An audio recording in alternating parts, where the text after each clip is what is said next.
Check, check, check, check, check.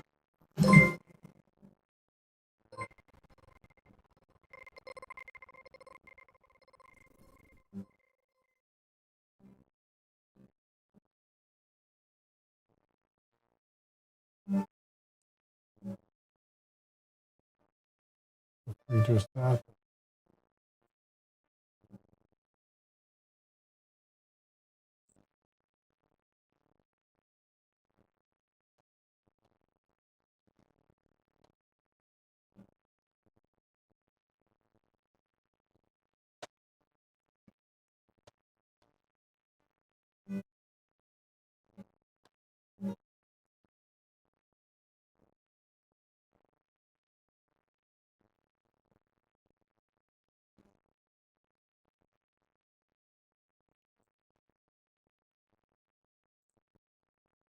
What is going on here?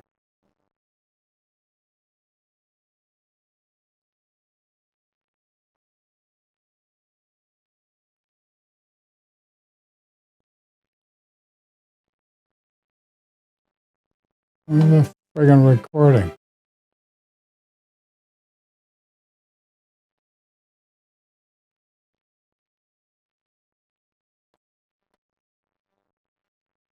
Ah.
What the fuck?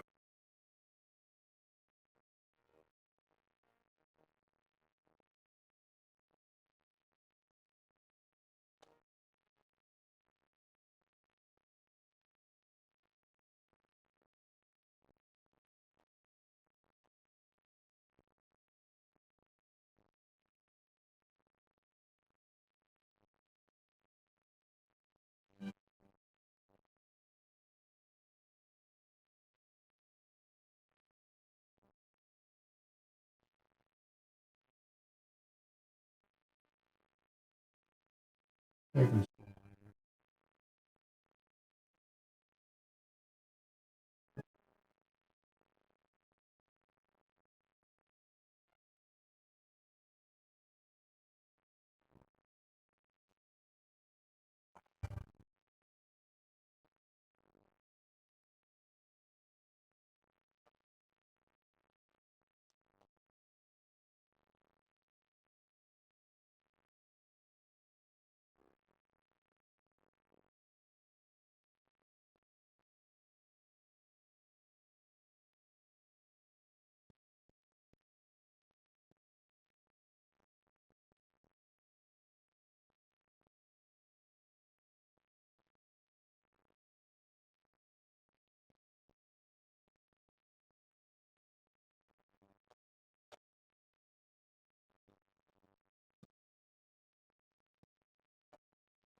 check, check, check, check.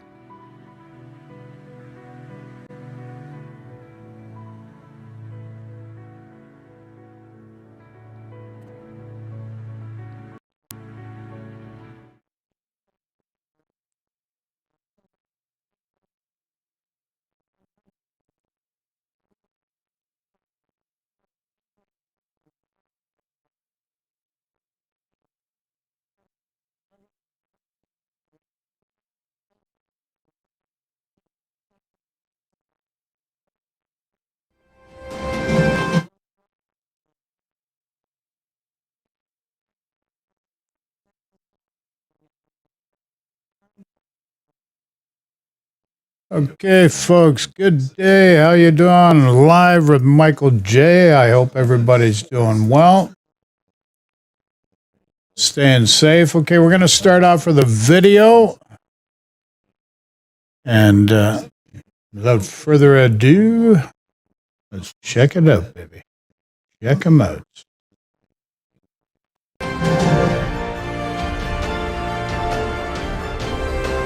Any questions, just throw in chat there, folks. Otherwise, forever hold your peace. And hello, just so you know, I'm going to be off camera. And today we have not one, not two, not three, but 4 devlogs that have been released. But I'm still here, so don't worry about that. Yesterday okay? And today so far, since the big apology from Wargaming on Thursday. So without any further ado, let's go ahead and get right into them. This is going to be another long video, but no worries. I will have the chapters set up down below, so just go to the part that you want to listen to the most.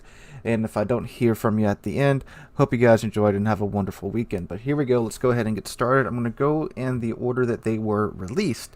So first off, ST 10.9, Event German Battleships Part 1, Halloween, Asymmetric Battles, and Other News. Closed testing of the new update 10.9 will start soon. You'll be able to participate in Halloween events, test new German battleships, try asymmetric battles, and a lot more. As always, please note that all information in the dev blog is preliminary. Announced adjustments and features may change multiple times during testing. The final information will be published on our game's website. Halloween. This year, several events awaits players for Halloween. In Update 10.9 will add a new temporary battle type called Twilight Hunt. Also will bring back Operations Saving Transylvania and Sunray in the Darkness. Twilight Hunt. The rules of this new battle type are similar to our previous event, Big Hunt. 16 players will meet each other in battle on the updated map Polygon, where they will fight each other in ships of Twilight Fleet controlled by AI to survive. The main goal in the battle is to survive and leave the Polygon via a portal located in the center. The portal will open sometime after the battle starts. You can create a division with other players during a battle. For the destruction of the Twilight Fleet ships and other players' ships are given a temporary resource, battle points, which you can directly in battle to strengthen your ship. There's a word missing there. I'm assuming that's supposed to say use or utilize. Upgrading your ship will not spend the points, so don't hesitate to do so. The Armada of Twilight Fleet will be led by a ship boss Rasputin. Alright.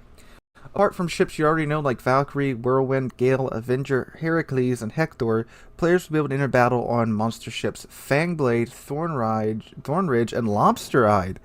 That sounds pretty cool. Twilight Hunt will take place in 3 parts. Each part will have its own difficulty levels, normal, hard, and super hard. Operations. In this year's operations, you'll have access to a super hard difficulty level. For the first completion of the operation with 3 stars on this new difficulty, you earn premium jack-o'-lantern containers from which you'll have a chance to obtain permanent camouflage from previous Halloween events and other items. In honor of the event added to the game, Commanders Radus Rogue, Airless Darling, and Dr. Linebelly. Alright, there they are. Permanent camouflage, Antanian Fleet for Hipper, Hisyang, Implacable, Kitakazi, Iowa, and Dmitry Donskoy. See, I like these camos. I like these camos. They're pretty cool. They're nice and steampunked. You know, I don't really use them a lot. I prefer the historical camos, but you know, these look pretty cool. I like the detail in there. And again, art department hitting it out the park. All right, German battleships, part 1 at least. And Update 10.9 will open early access to a new line of Tier 3 to 10 German battleships. In honor of the event, added permanent camouflage German fleet for Prince Heinrich and Z10, permanent camouflage German Eagle for Prince Ruprecht, Schlieffen, and Brandenburg. And I believe that's Prince Heinrich right there. What is that? The German fleet. I like that camo. It looks very clean. I like the color coordination on it. And then there is the German Eagle camouflage there. I like the color coordination too. Again, I'm not a big fan of like the over-the-top decorations and stuff on the ship, but the color coordination is very nice. Theme patch and commemorative flag German battleships part 1. 2 variants of German battleship containers. The ways of obtaining these items will be announced later. Also for the event, we decorated the Hamburg port. So Hamburg's getting a facelift. Alright. Naval Records. Naval Records is a new temporary weekly event. Its goal is to earn as much base XP as possible. The event rules are similar to naval battles. Each player will have access to a list of classes, nations, and ships they can take into battle. Completing the objective will give players German tokens, coal, and enable the player to take another ship into battle. Main roles. Players can participate in researchable ships, premium ships if their class has researchable ships in its tree. No limit on the number of attempts. The list of ships will refresh once a week. So it's literally just naval battles, but there's no limit, and it's just with base XP. Okay, pretty cool. So you can just keep going and earning German tokens to use in the German battleship event just by playing the game on certain classes for certain nations, which if it's anything like naval battles, it's just whatever you got. You know, you just take it out and play it and earn as much as you can. Okay. And if I'm understanding it correctly, at least. I know, let's say if you earn like 300 XP in American battleships, then the next level may be 500 XP, then 700 XP, then 800, you know, it keeps going up until you get to like probably like 2500 or something like that, which would be pretty nutty. Anyway, Asymmetric Battles. In the first 2 weeks after the update, Asymmetric Battle will be available to play.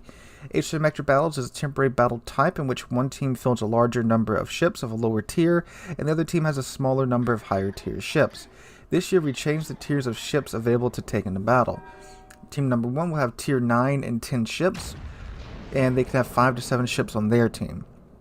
Team number 2 will have tier 7 and tier 8 ships, and the number of ships will be 9 to 12. To participate in a battle on a tier 9 to 10 ships, you need a temporary resource battle tokens. You can earn tokens by participating in asymmetric battles on tier 7 to 8 ships.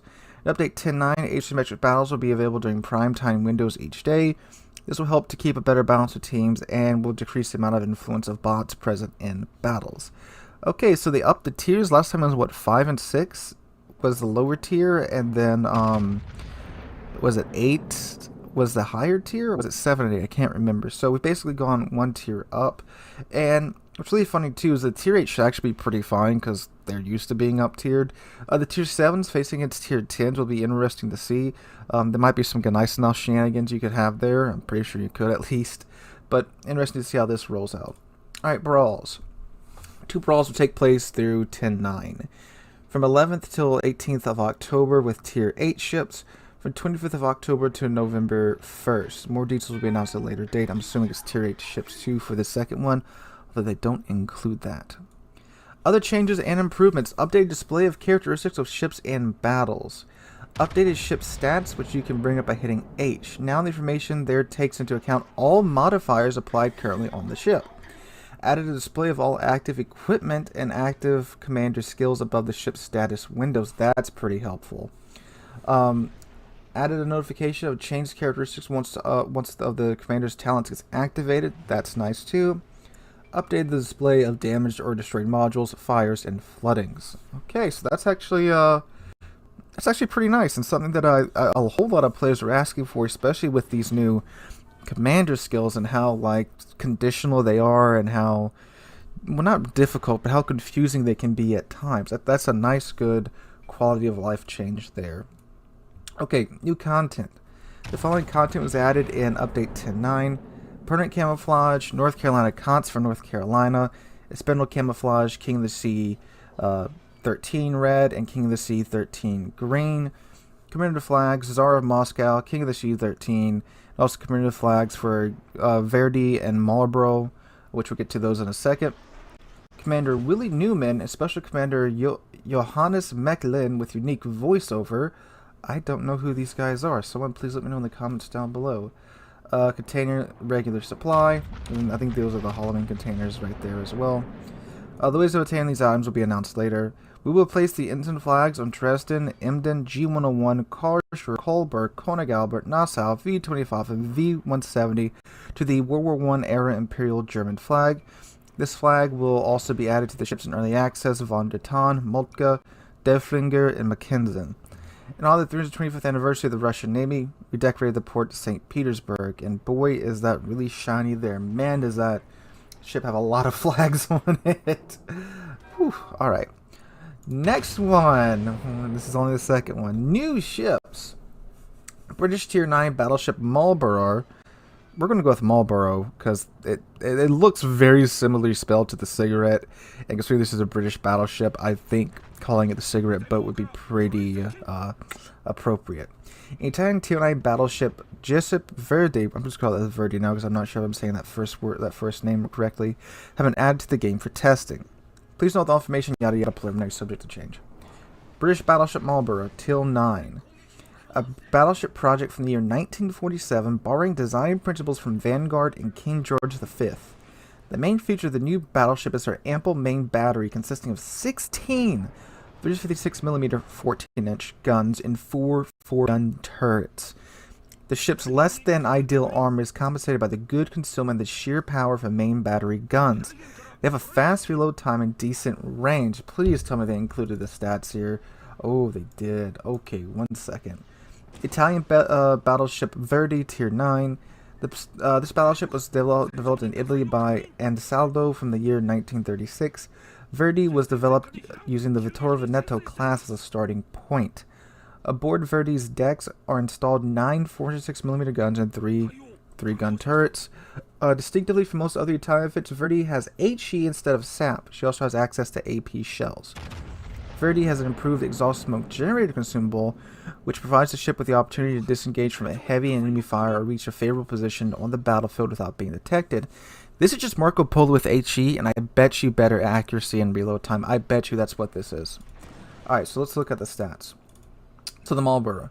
Hit points 76,800, 32mm plating, so that's actually okay for Tier 9. 76,000, that's about right for Tier 9 ships. It may be a little on the low side, but definitely, I think it's more than the Lion has access to.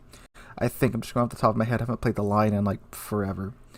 Okay, so she has a 20km range with her 16 14-inch guns. Maximum HE shell damage 5,500, 89mm a pin. Only a 24% chance to causing a fire, but you do have 16 guns.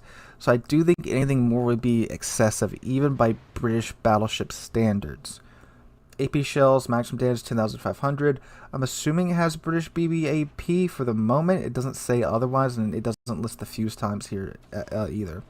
25-second reload time. Ooh. And it's Tier 9, so it can get the reload module. Oh, boy. Maximum dispersion 269 meters, though. Ooh, boy. Sigma 1.4. Oh, boy.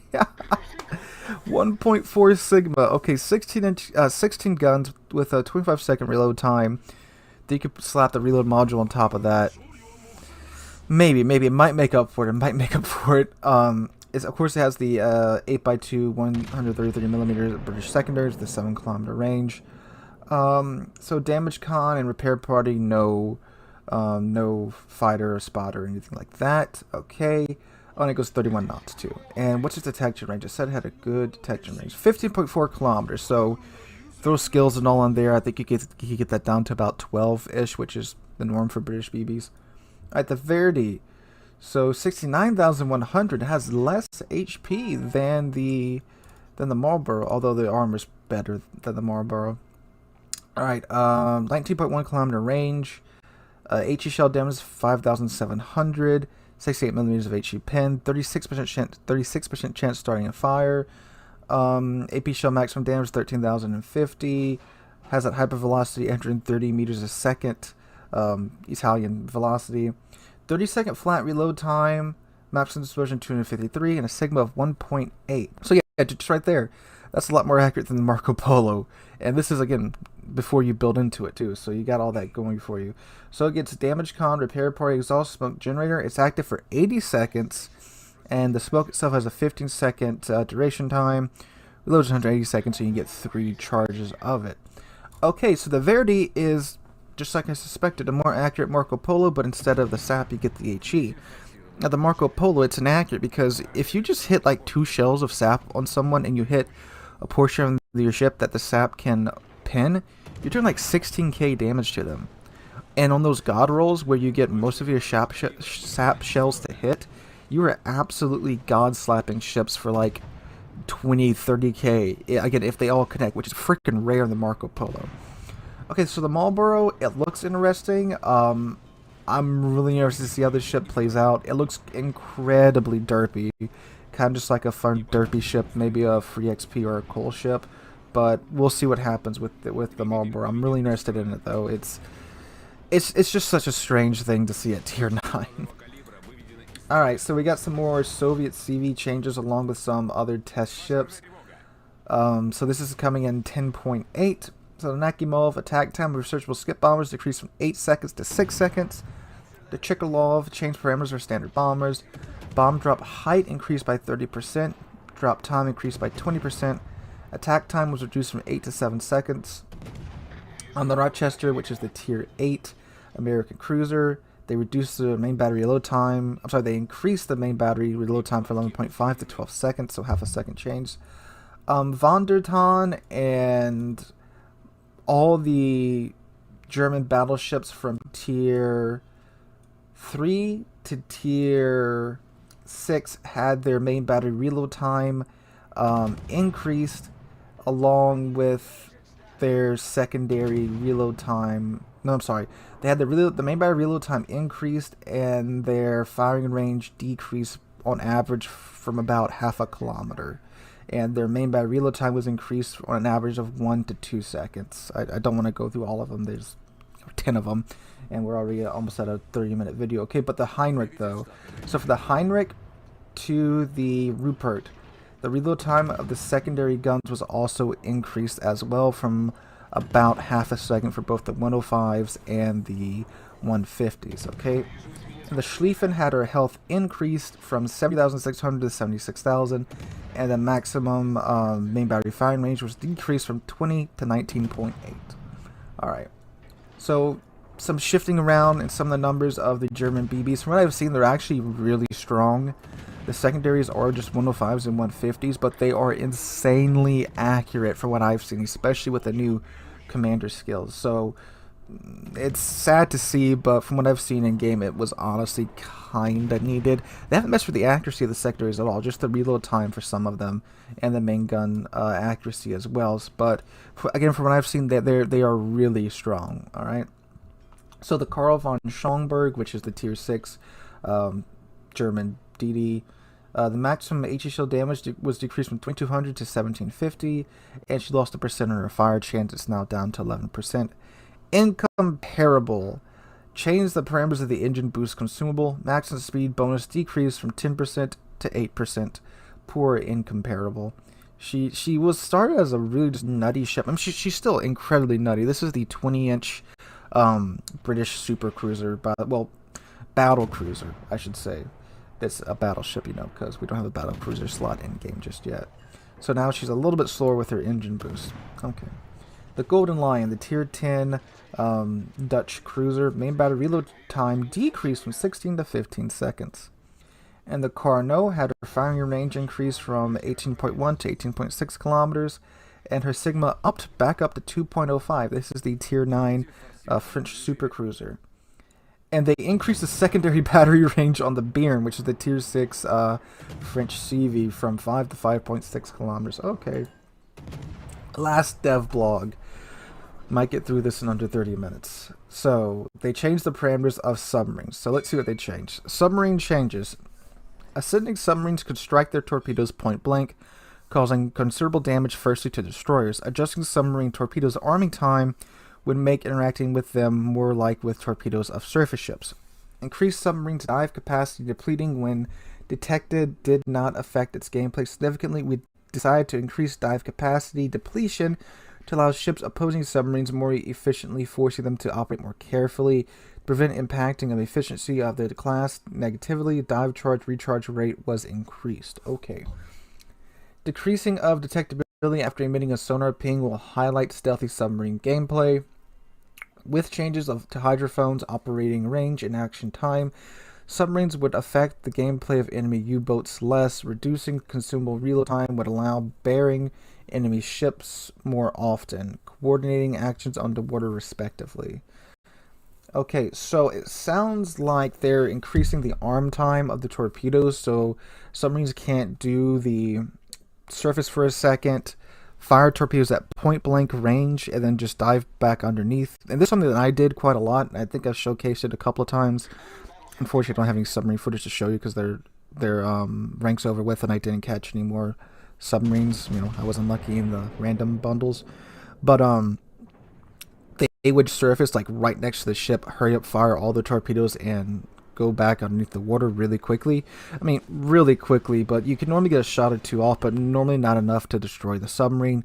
Meanwhile, they, of course, just got all those torpedoes into you. It sounds like they're increasing the arming distance to where you can't do that anymore. You got to surface further away in order to get your torpedoes off. Okay. So it also sounds like they're increasing the speed at which dive capacity gets depleted when you're detected, which is pretty good. When I was playing a submarine, it didn't really affect me too much, especially when you have the emergency battery consumable where it just stops your battery being used at all. So this also gives ships that don't have ASW equipment more of a chance to do something against submarines, because if they're detected, they can just sit on top of them and keep them detected with either sitting on top of them, detected them by proximity or whatever, and they'd be forced to go to the surface a lot more often. Okay, so let's see what changed. So dive capacity depletion when spotted increased from 2 to 4 units per second. Dive capacity recharge rate increased from 0.3 to 0.5 units per second. Detectability range after emitting a ping increased from 4 to 2 kilometers. Decreased from 4 to 2 kilometers. Torpedo arming time increased from 0.5 to 2 seconds flat. Oof. Detectability range after emitting a sonar ping and smoke, and these are the ships that are affected: Cachalot, Salmon, U-69, U-190, Balau, and U-2501. So detectability after emitting a ping and smoke, I think when you ping, you should be detected at like almost your torpedo firing, not almost your torpedo firing range, but probably like half of it, because I mean, it's a ping, it's loud, it's not hard to determine where it's coming from. Granted, they do highlight the portion of your ship now to let you know that you're ping, which is something that I asked for way back after like the first submarine testing. So okay, so that's the changes happening there. Reduced consumable action time. The Cachalot, Salmon, and Balau are going from 45 to 40 seconds. U-69, U-190, U-2501 are going from 60 to 40 seconds. Reduced consumable reload time. The Cachalot, Salmon, and Balau from 90 to 80 seconds. U-69, U-190, U-2501 from 90 to 60 seconds. Ship bearing and submarine spotting range at depth. The Cachalot from 5.5 to 5 kilometers. The Salmon and U-69 from 6 to 5.5 kilometers. The Balau, the U-190 from 6.5 to 6 kilometers. The U-2501 from 7 to 6.5 kilometers. Okay, the Missouri economics. And this is something that actually happened today, this Friday when I'm recording this. They bumped her earning from 20% to 30% to get her more in line with her economy before they removed it when they reintroduced her. Plus, if you had Missouri before 10.7, you're getting compensated for the lost credits, since they had to bump the economy up several times. It went from 7%, then it went to 20%, now it's at 30%. So they say, moreover, we believe it's fair that we give the affected players the credits they did not receive during 10.7 due to the bonus being lower than it should have been. These credits will be invoiced until September 12th at 11:59 UTC. Okay, so a lot of news today, a whole lot to go over. Highlights for me. The Halloween events, I always like playing these, and it's kind of sad because I do make videos on them, and they don't really do that well. The Halloween events are normally very fun, and this year it seems like they're going back to the arena, or the polygon, whatever that Battle Royale mode was. I really like that. A lot of the guys that I play with really like that as well. And this time around, you can actually play as the monsters, which is pretty cool in my mind, and could lead to some fantastic derpy moments. German Battleship Part 1 event. It'll be interesting to see how they're going to do it after seeing the apology that we got from them yesterday, if they're still going to do the random bundles for the German ships.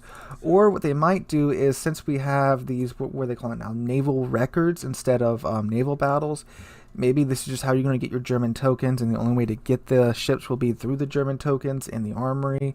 Or they went through, well, normally you can get all the ships via the tokens from combat missions or whatever, but they put the tier 9 in random bundles. It'll be interesting to see if they do this time, or they're just going to stick to putting them all in the armory and just get the German tokens by just doing the Naval Record, which is simply just playing the game and earning so much XP. If they do that, I think that would be a much better way of doing it, rather than, of course, sticking it in a paywall like they did with the Dutch cruisers. New ships, again, we talked about that. More interested in the Marlborough than the Verdi. The Verdi, again, Marco Polo, but more accurate, which could be very nice, but the Marlborough is just this freaking crazy British battleship. And we just talked about the submarines and the test ships. So guys, let me know what you guys think in the comments down below. I know it's a long video. I try to get it out under 30 minutes, and I know it's kind of speeding over some things, but again, I don't want to be posting 40 and 50-minute videos here on this channel. So let me know what you guys think in the comments down below. Hope you're all having a wonderful Saturday and weekend, and Labor Day weekend at that too for you American viewers. I hope to catch you guys in the next one.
Okay, so now we're going to switch to a video on the Lightning, the Tier 8 British destroyer, the Lightning.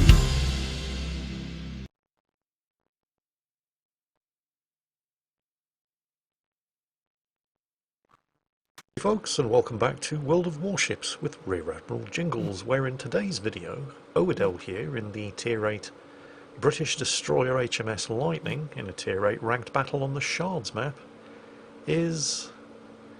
well, I can't really say too much without really giving the whole game away.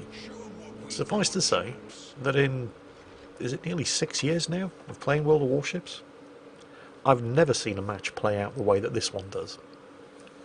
Now, as you probably noticed by all the jerks and stutters, Owedell is suffering from not the most stable and reliable of internet connections. He's having to deal with lag spikes like this one.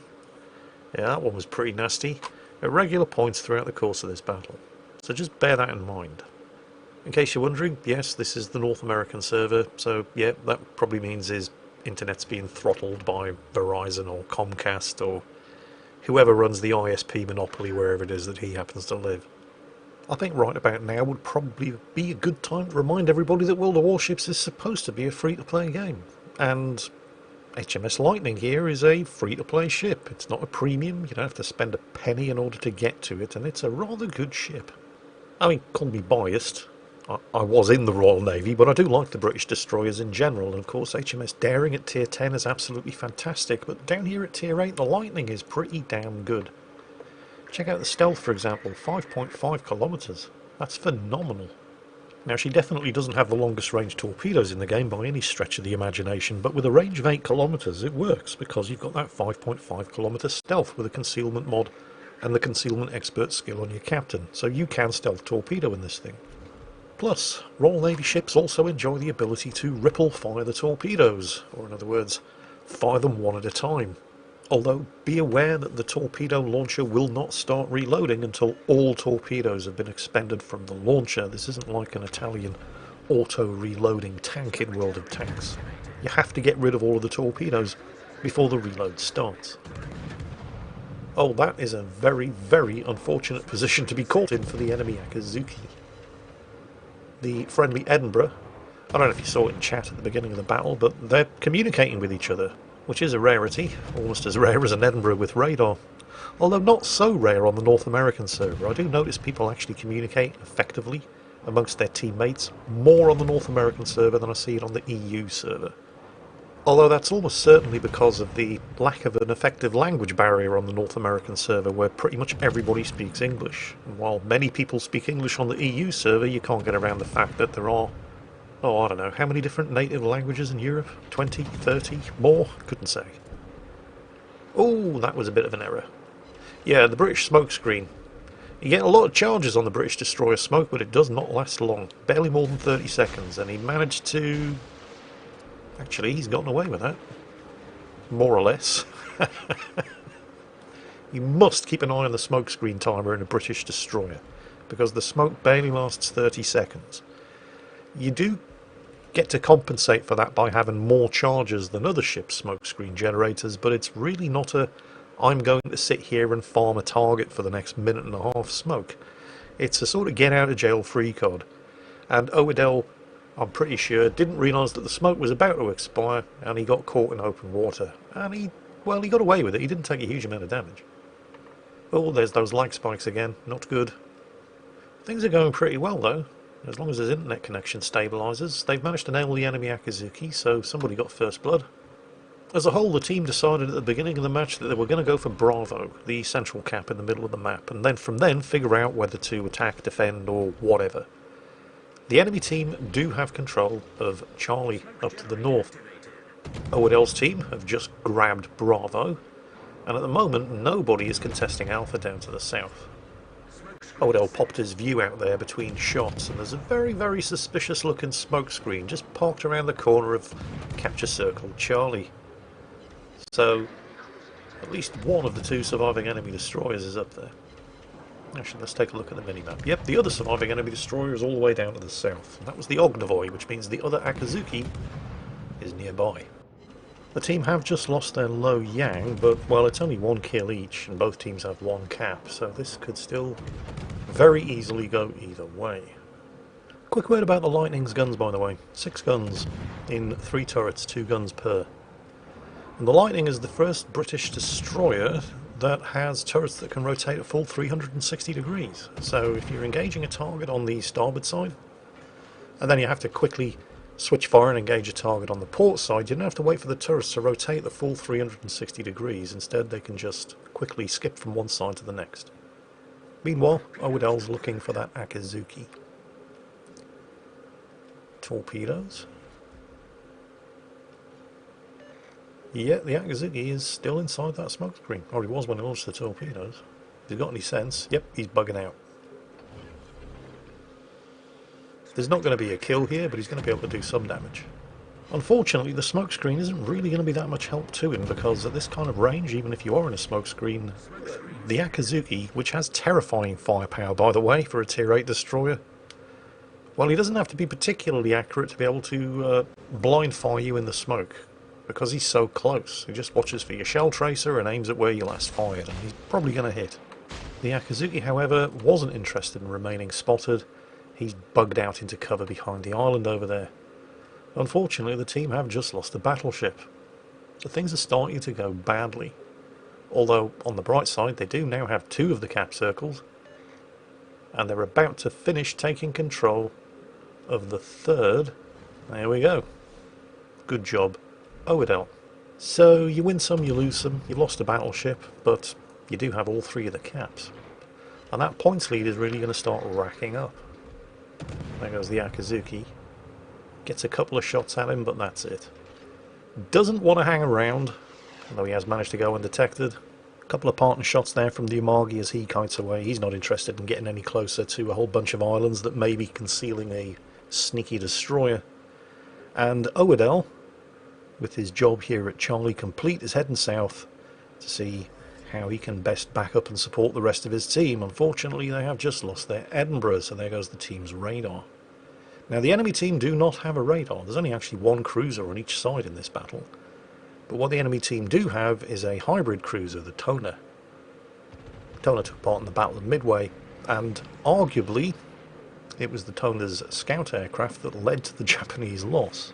Although, you know, that is oversimplifying things dramatically. But the Toner here in World of Warships does have torpedo planes, as you can see. So no radar, but still has the ability to spot targets. And this is not where you want to be caught. Spotted from the air. That very angry smokescreen down there is an Akazuki. He is instantly switching fire. Unfortunately for the Toner, he managed to get his aircraft just a little bit too close to the Bismarck, and it looks like they all got shot down. That was good news for OWS, because you don't want to be caught in open water with a stealthed, smoked-up Akazuki farming you for damage. He's gotten his torpedoes away. He's going to try and take the Akazuki out, but he's already, anticipated that the torpedoes are going to be coming, and he's bugged out. Now this is not a fight that you want to get into. The Lightning's firepower isn't bad, but you don't want to get into a gunfight with an Akazuki. His initial salvo managed to knock out one of the Akazuki's turrets, but he's almost certainly damage controlled it. It looks like he's got his engine boost running. I'm surprised he's still shooting now that the tables have been turned. Now remember, OWS smoke only lasts slightly more than 30 seconds, so he cannot stay here and continue shooting. The Akazuki's gotten away, and here come a Bismarck and an Odin. And the secondaries on those things are no joke.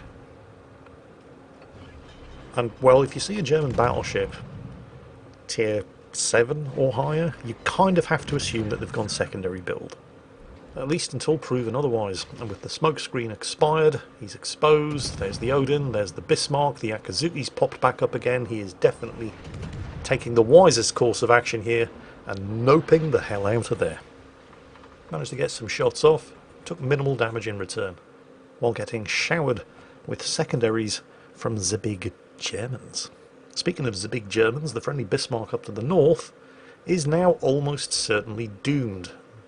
Hopefully he's going to be able to take one of those guys with him, because in all the excitement, I missed it, but the team have lost yet another ship. They're now 3 against 6, outnumbered 2 to 1, and they don't even have the cap advantage anymore. So right now it really is definitely a case of just trying to do the best they possibly can to support that Bismarck, while everybody else on the enemy team is focusing him down and attempt to just grab a kill. It's on the Akazuki. Oh no, smoke up, here come the Tone's aircraft. And yeah, they've lost the Bismarck, which means nobody is spotting all of those low health enemy ships. Hang on, there's the Ognovoy. It's now 2 against 6. They're outnumbered 3 to 1. Here come the Tone's torpedoes. Really need to kill that Ognovoy. Come on. And he's down, and he's managed to avoid the torpedoes. Unfortunately, remember, this is a British smoke, it does not last very long. He's going to want to hang around here as long as he possibly can, without getting himself killed, because he is flipping this central cap. It's probably not going to stay flipped, however, because there's a lot of very angry enemy ships right on the outskirts of the cap circle. But for the moment, the team do have a cap advantage. if not a points advantage, and definitely not a kill advantage.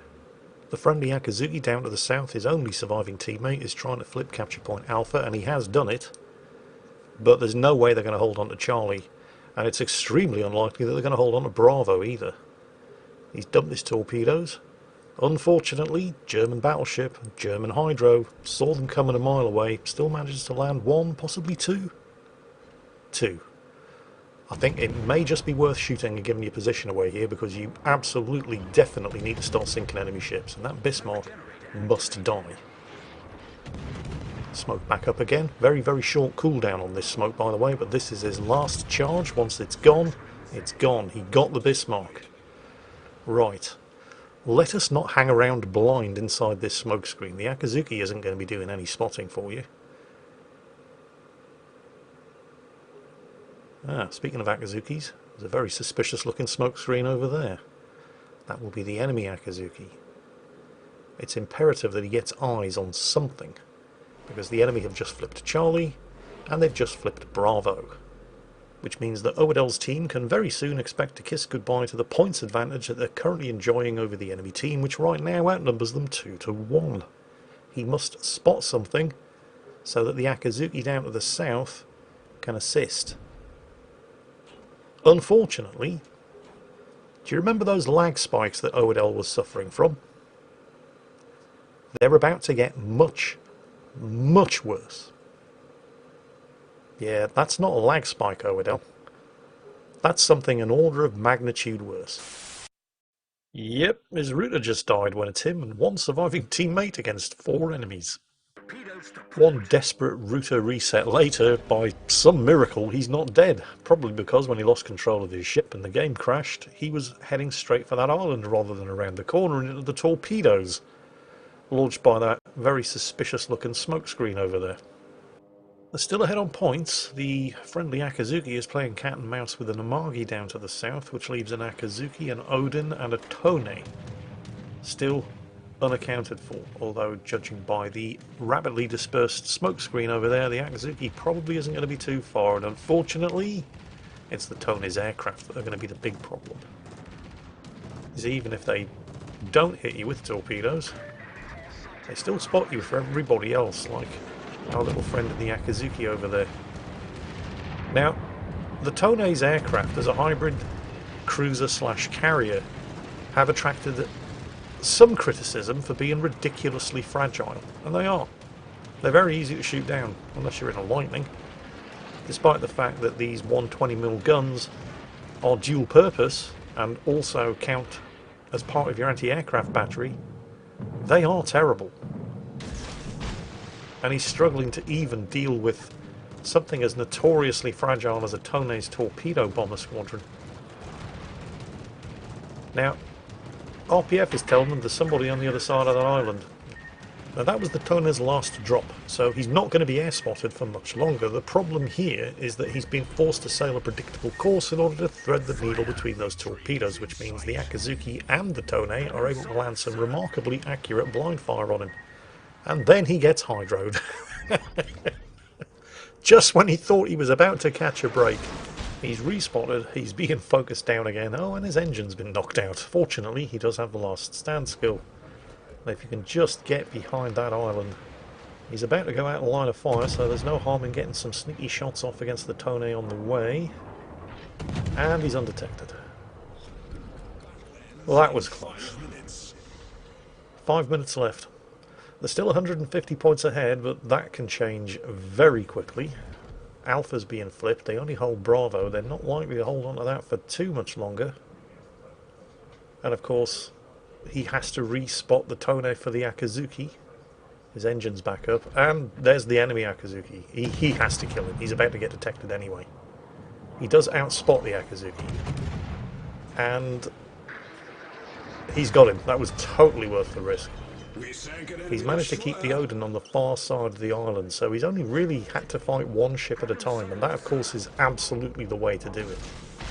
Going to attempt to ripple fire those torpedoes and maybe get the Odin while his hydroacoustic surge is on cooldown. But right now he's not looking at enemy ships. I mean, he's looking at where the Odin is and he's making sure that the Odin is not going to detect him again. but he's looking at the points because they're at 922 points.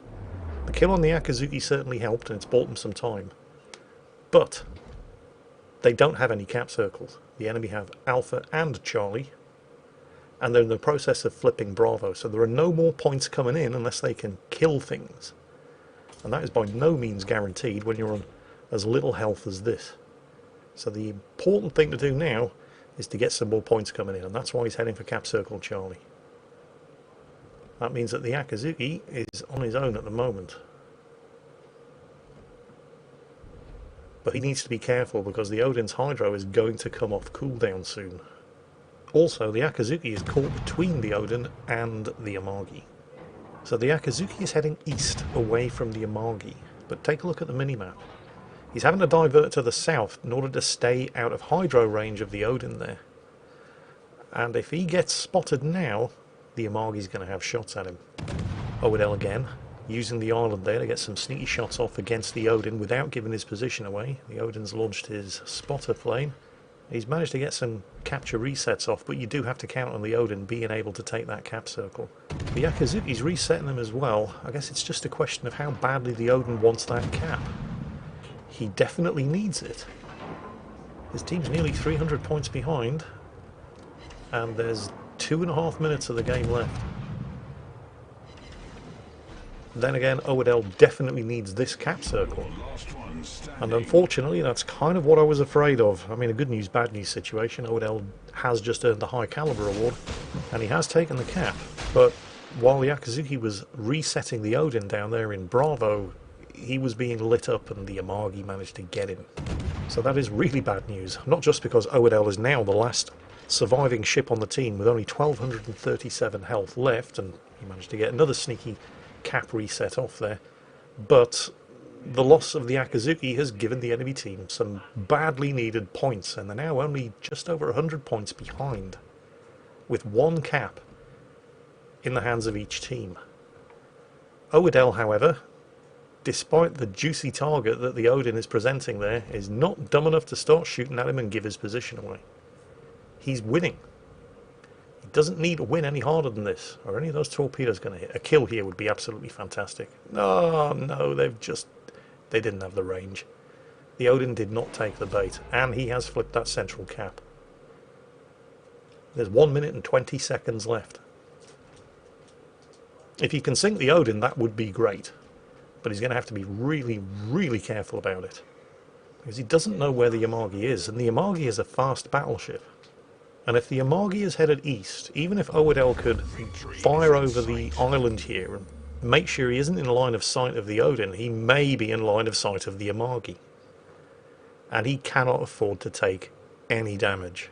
So firing now, even if the Odin doesn't see him, might still get him lit up because the Amagi might.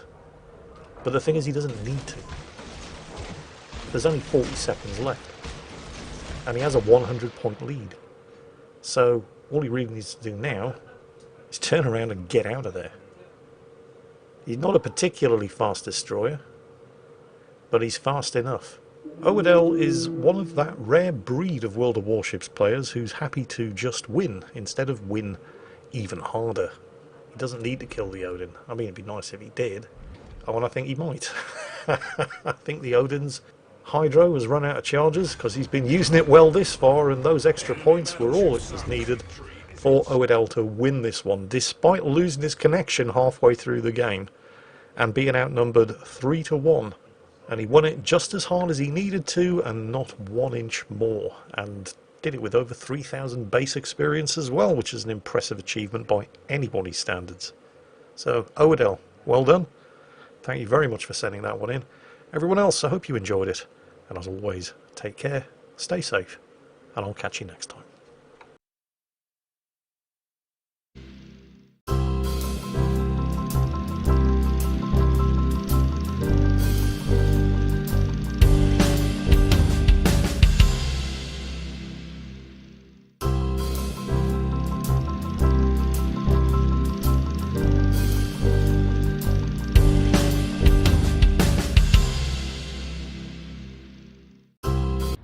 I ain't touching that thing with a 6-foot pole. Why not? Fuck no. What do you mean, What's why wrong with not? you? Give me one good reason. Okay, give me two. Give me 2 reasons why I should play Colorado. It's cuddly. Cuddly? You want to cuddle with that? Look at it. It's big. It's round. Okay.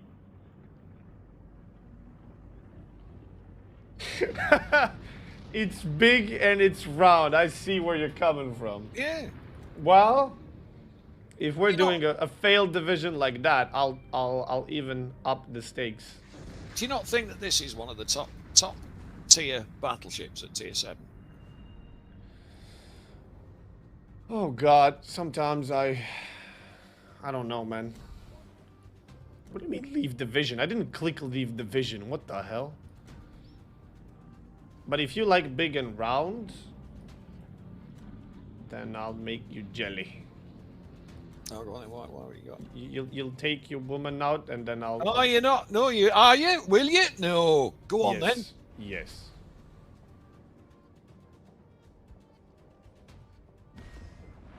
Oh, no skills. Oh, for fuck's sakes. What you've just realised. Oh, wow, that was a bit too quick. You did that a little bit too fast. Let's see.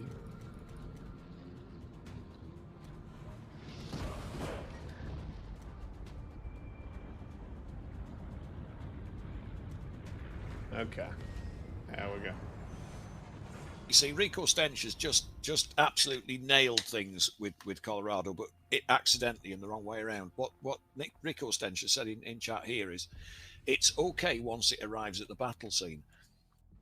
Yeah, but there's No. usually no battle by the time it arrives. When you're playing Colorado, you wait for the battle scene to come to you. Well, big, thick, and round. I wish you could name your division. Like, instead of having an A division or B or C or J, whatever, have an actual name of a division. Big, thick, and round. I still have CC create option for papers? Yes, because we still have a bunch of codes. Oh, by the way, if there's already a B division and already an A division, if we had a division which had no letter at all, it could be the XCC's division. I've worked hard to get that one in. Yeah. Not bad. Not bad. Not bad. We could make a clan. XCC. Never saw 5040 karma before. Respect, dude. How what kind of a mod does this man have to be able to see my karma in a battle? What kind of mod is that? I've never noticed. How does somebody figure that out? I have no idea. And why? Why would you even want to do that? Monitor? Does that really actually shows you someone's karma? Yeah, people in chat saying it as well. WOWS Monitor does.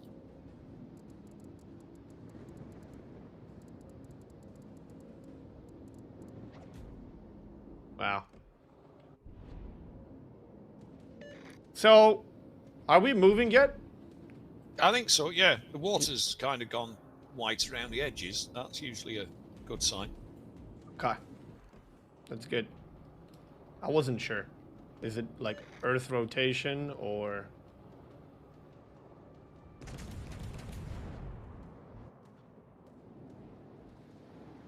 Just don't get too close, though, because I'm going to turn my ship in February. You're gonna turn your ship in February? Yeah, well, that's how long it'll take me to get to the point where I want to turn it.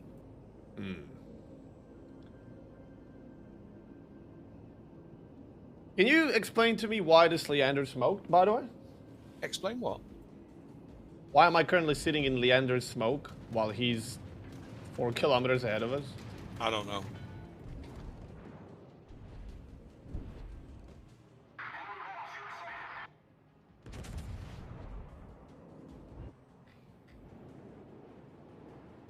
California gets 356mm guns, right?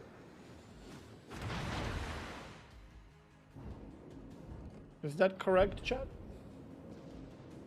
Earth rotation is much faster than in California. Earth rotation is much faster than a lot of things. Are you able to remember all that stuff, gun calibers and everything? I can't remember anything like that.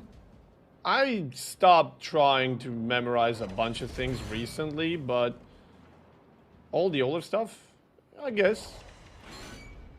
Don't really bother too much remembering all the armors and stuff from all the ships, but gun calibers for the most part, yeah.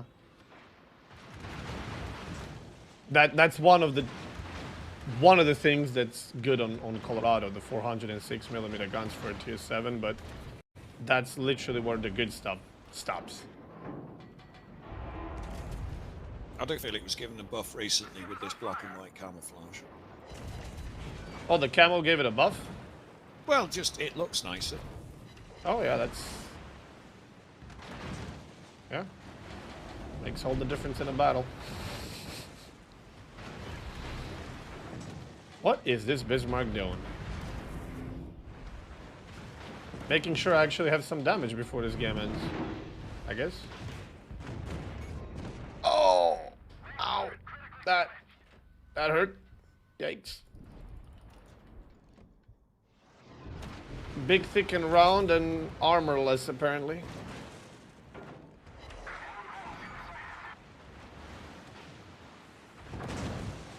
Jesus Christ. Holy shit. This Bismarck needs to die. It's gonna die. He just took half of my HP away in 2 volleys. From the front.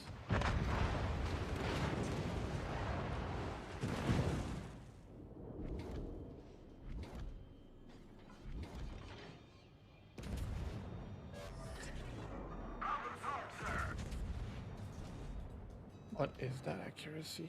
Oh my god.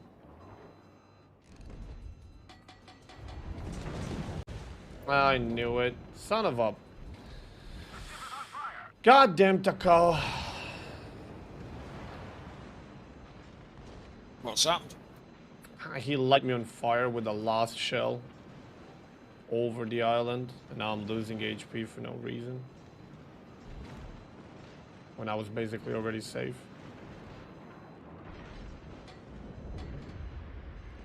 That last shell out of somebody's guns always has like 100% fire chance, I'm sure of it. Yeah. And buffed damage as well.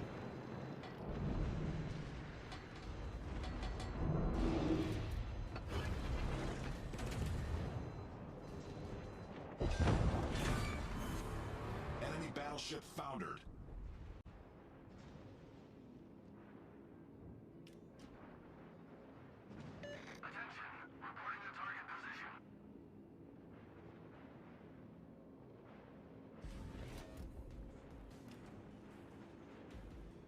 All the enemy battleships are doing bizarre things.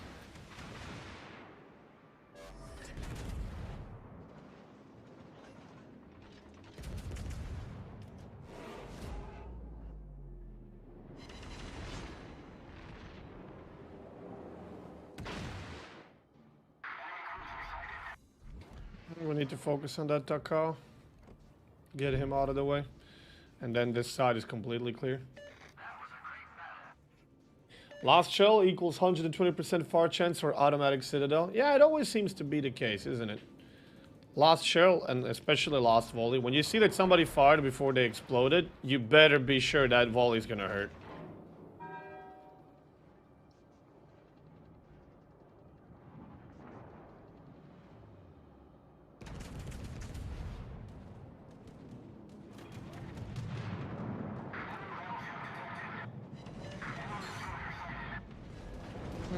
Bunch of overfence.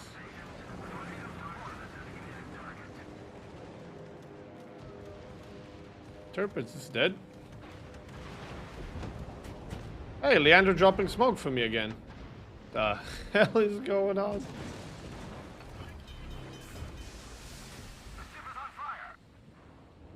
It's hard to be annoyed at somebody for doing it because they're trying to help, but Yeah. what patch was it where battleships and smoke just became pointless. It was like what? You lads need all the help you can get. Trust me on that one. It's been a while. Oh wow, non-pen and 4 ricochets.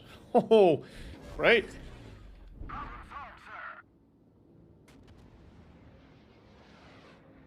I mean, he can help you survive, if anything else, but I'd much rather if he was using the smoke for himself.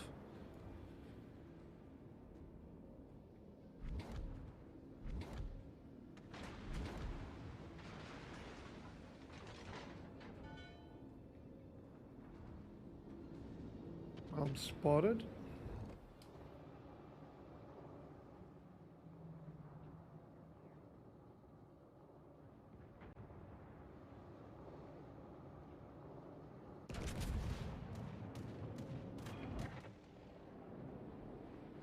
Come on, baby. Make it happen. Yes! Alright. That takes care of that problem. I was literally just saying that Synops sailing along with tunnel vision, and it's not paying any attention to who can shoot at it. Maybe he just wanted to shoot his guns.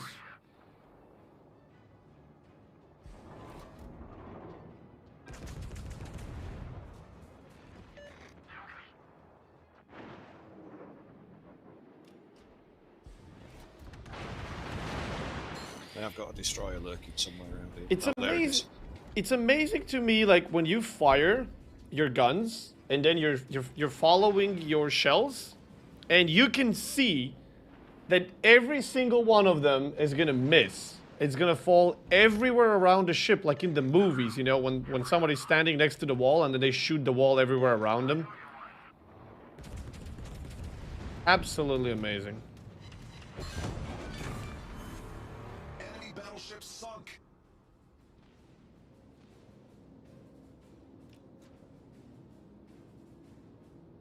Next batch, Synops Citadel shrunk. Oh? Well, would you be surprised? I wouldn't. I've never thought that the Soviet battleships are that OP, though, honestly. Cruisers are more OP than battleships, but battleships are pretty ridiculous as well. Just because of that poor DPC and the fact that it really... If people took the time to change ammo and just spam HE, they go down like a sack of shit. In a 1v1. Well, no, but the game's not about 1v1, really, is it? True, true. But the amount of effort it takes to sink a Russian ship in this game in comparison to others is noticeable. Let's just put it that way. It's very, very noticeable. And I'm looking at Petro in particular here. It's just ridiculous. I need intelligence data. Affirmative.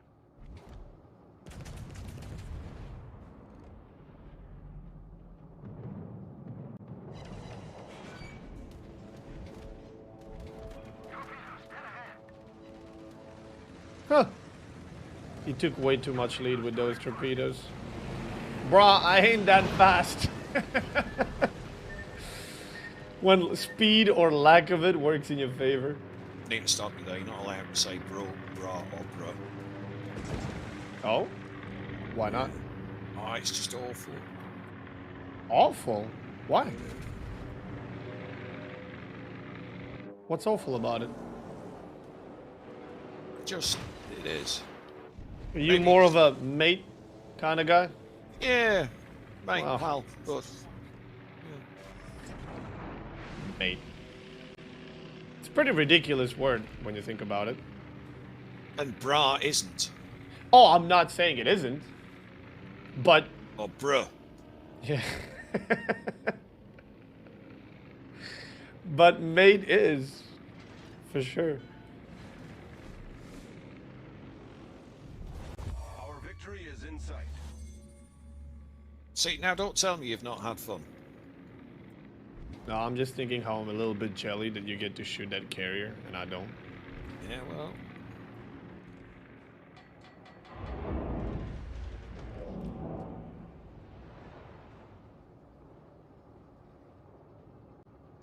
They're great. I just let the lazy person ship. Just let the battle come to you. You don't have to go charging about. Just let your teammates die, and then the enemy will come to you. Then you just kill them. Yeah. Yeah. I have 2 captured bases here, chat. While this guy's camping behind me and shooting. Well, that's fucking California, G. No way! In G. I have 2 caps. I'm the fucker that's getting shot at while you're sniping from the back. Because they were pushing around this corner, so we needed something big and... Oh, man. It's pretty sad, though, for the rest of my team that I have 2 caps in a ship like this. Honestly. Oh, no. You got 4 kills. I'm not shooting that guy anymore. All yours. No, I'm not going to have shots in a moment. Well, I don't think Leander and Xiang Yang are going to kill him. So... Just shoot, it doesn't matter. No, It's out of my range. Oh, no, yeah, I haven't got... Yeah, it's out of my range. We might, maybe. Alright. I'm waiting.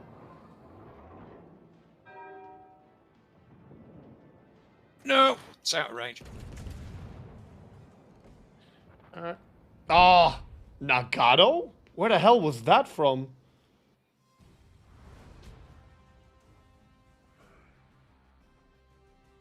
Well then.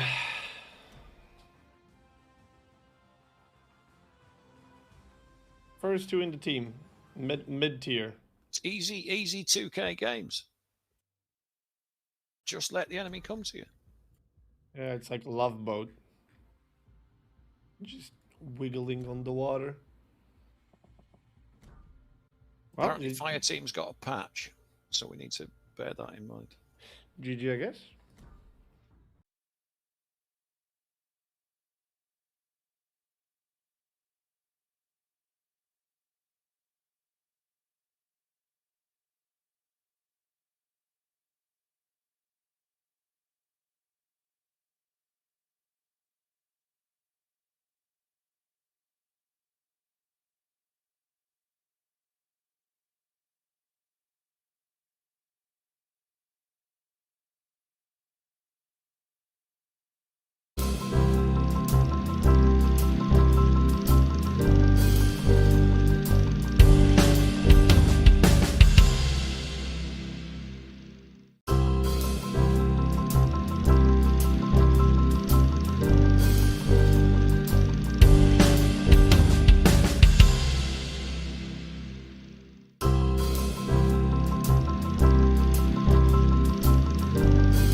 Today I'm going to be featuring the Tier 8 American Premium Battleship Constellation. Yep, there's a fair few Tier 8 American battleships in this game, and they just added a new one. I'm playing on the EU server, as that's where I have an absolute ridiculous amounts of doubloons and resources, and I am top tier in this matchmaking. Now, I think it's important to mention that this ship scales plays extremely differently depending on what kind of tier you're fighting. If you're top tier or fighting lower tiers, it's, I would say, quite strong. But the second you have to face anyone higher tier, well, the experience drops basically off a cliff, and I'm gonna get into more detail on why it behaves like this. The obvious thing here is, of course, that the constellation is absolutely gigantic. It looks like someone took a Colorado and stretched it out. It's huge, and that is most certainly not an advantage to have. It is, well, it is basically just terrible. The turning circle is 830, and the rudder shift is 15.3, but it feels a fair bit clumsier than that because the ship is just so gigantically long. There is just a lot to shoot at when it comes to shooting at a ship. The health is a pretty nice 63.3k, but note that you actually only get 3 heals. So, your battleship with only 3 heals. I'm running, of course, the extra heal perk. I'm running the standard battleship build that you basically run on everything these days, with exceptions being any sort of secondary focused ships, but you run them on basically 99 out of 100 battleships, and that is the standard, which is concealment and fire prevention and extra heal and so forth. Yeah, and adrenaline rush, you know, priority target. Very standard build. The same build that we used to have in the past. Now we're running the exact same build again, except it costs 2 extra captain points, and it's harder to acquire. That was basically what the captain rework accomplished for battleships. Now, this thing comes loaded with a ton of gimmicks, and you probably just saw me activate one of them, and that is the 10 kilometer 30-second radar. A very powerful consumable to have, and honestly, I don't like that Wargaming kind of just slapping radar on the ships left, right, and center. They're like, hey, we need to make this ship sell, let's slap a radar on it. Interesting dispersion, interesting lock-on, but I do get 1 citadel, but the guns, well, the guns aren't really that strong on the ship, something I'll get into later. The ship itself, though, besides the health and only having 3 heals, the armor on the ship is actually quite terrible. The broadsides are, of course, huge. There's a ton of freeboard to farm on this. Now, the deck armor on the upper belt is 57mm, which is quite nice, but the citadel plating is actually only 178mm, and this is really poor. I've gotten citadeled by a King George shooting AP from 16 kilometers. That's something you... First of all, how many King Georges shoot AP? And second of all, no one does, because the AP is terrible. And this guy shot AP and he citadeled me from 16 kilometers. So the armor on the ship is absolute junk. The citadel is basically waterline, so you can get quite fortunate and not be citadeled, but honestly, you really don't want to take the risk because the ship is just so huge. Also, you have a 27mm bow and stern plating, which means that yes, you'll bounce 380mm guns, but anything larger than that are going to be overmatching your bow and stern. So obviously, if you run into something like a NC who just goes nose in, you're going to struggle to do anything to him, whereas he's going to have a great time just overmatching your bow or your stern and dealing huge amounts of damage. Now, the gimmick, well, not the gimmick, one of the gimmicks. This is an absolutely gimmick-packed ship. One of the gimmicks on this ship is the speed. This thing is actually stupidly fast. It does 33.3 knots, and if you're running the speed flag, you're basically doing 35 knots in this thing. So, very fast, but extremely squishy. Now, you'd hope that the guns would be something maybe, I don't know, Georgia-esque? Well, keep hoping. These things are quite far from it. Full broadsides, like on the ones on this Baltimore, you can get some really nice volleys in, but even though these are 406mm guns, which means you can overmatch 27mm plating, they are Colorado guns. They are basically copy-pasted Colorado guns. In fact, if you look at the turrets, you can see how hilariously small these... Nice, devastating, by the way. Interesting. If you look how small these turrets look on the hull, it's because there's literally the Colorado guns that have been slapped onto this absolutely gigantic hull. Now, This is one of the reasons why I said this thing struggles against higher tiers, and that's because Colorado guns are tier 7 battleship guns. They're quite nice when you're facing lower tiers. They're okay when you're facing same tiers. I wouldn't call them good when facing same tier, especially if you're trying to Citadel battleships. But the second you have to fight higher tier battleships and you actually need a fair bit of penetration to score damage, this thing struggles. Oh my god, it struggles. The guns have a 30-second reload, and you only have 8 of them as well. This is somewhat alleviated by the fact that the turret force is actually very fast. I think it was 36 seconds.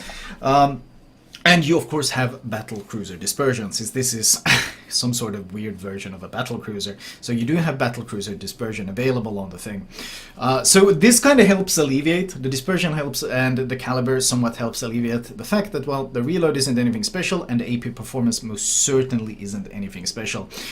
Trying to shoot broadside battleships and hoping for citadels, well, I found myself to just keep hoping most of the time. It just isn't very effective at punishing them, unless point blank. The other gimmick besides the speed that I mentioned is, of course, the 10-kilometer radar. But more important than that, this thing also has torpedoes. Now, the torpedoes are... They have a very nice angle on the torpedoes. They are located at the very back of the ship, which is a bit of a disadvantage when you're brawling, because the enemy ship basically has to sail past your entire huge ship before you can actually utilize the torpedoes. So the amount of times I've really gotten to use them in a brawl are quite limited. They're 2x3, they got 9.2 km range. They're basically Benson torpedoes. They do pack a punch. They hit for something like 16k, so if you can land them, it is some good damage. But ultimately, it's a gimmick that I mostly really use to... I switched to torpedoes really to figure out how fast ships are going. I use them basically to get a better idea of, is it accelerating, is it reversing, is it stopping, you know, basically using the white indicator to get a better idea of where they're aiming. And in fact, one of the things I've been saying while playing the Constellation is that I would happily trade this torpedo gimmick and this radar gimmick just for better penetration on these guns. Because I don't think the ship needs all these silly gimmicks left, right, and center with the torpedoes and radars and the speeds and like all of 27mm plating, like all this. It doesn't need it. I think they could have just scrapped the torps, they could have scrapped the radar, and just given the guns better punch. And this would have been a pretty interesting and a pretty fun ship to play because, well, it would be a battle cruiser with punchy guns, but a lot of vulnerabilities. And I'd be fine with this, but no more gaming. And know what they've done to the likes of something like Georgia. They love slapping a ton of gimmicks on American battleships. So you have a set of torps on the back that you will find very little use for. The angles on them are great, especially if you're kiting away. If someone is behind you, you can, as you can see, you can basically torp straight behind you. So the angles are very, very nice, but in terms of value, they're so slow and they're so few, and it's hard to get much. And more importantly, Constellation isn't really a ship you want to be brawling with, because, well, even cruisers citadel you at medium range, not even close range. Even at medium range, cruisers can citadel you, and God forbid if you run into any Soviet cruisers, they're going to have a field day. And with your bow being unmatchable and your ship just being so huge, the amount of times I've actually gotten to brawl anything is extremely limited. It just doesn't happen very often. So the radar is, of course, the most useful gimmick, and that's because, well, radar is stupidly powerful. Having 10 km radar on a ship that is very fast and has 12.2 km concealment means that there are fair bit of opportunities to actually utilize it. You only get 3 charges, and as Superintendent doesn't give you all consumables anymore, it's not quite as effective as one might hope. Now this game is looking pretty terrible. I thought the Fuso's name was Admiral Gorilla, so I was laughing a bit about that. But generally, I mean, we have no caps, our ships are bunched into our spawn, and we're kind of stuck. The enemy pushed in with the Vladivostok and Gneisenau, and honestly, when the enemy battleship pushes you in this thing, if you get to 1 versus 1, you have some opportunities. Oh yeah, our CB died, and I'm not exactly really happy about it because we lost all our spotting, and the enemy CB is, well, he's obviously spotting and harassing us quite a bit. I'm trying to push in to B. I want to push straight into B, but the issue is, you see those shells coming in from the left.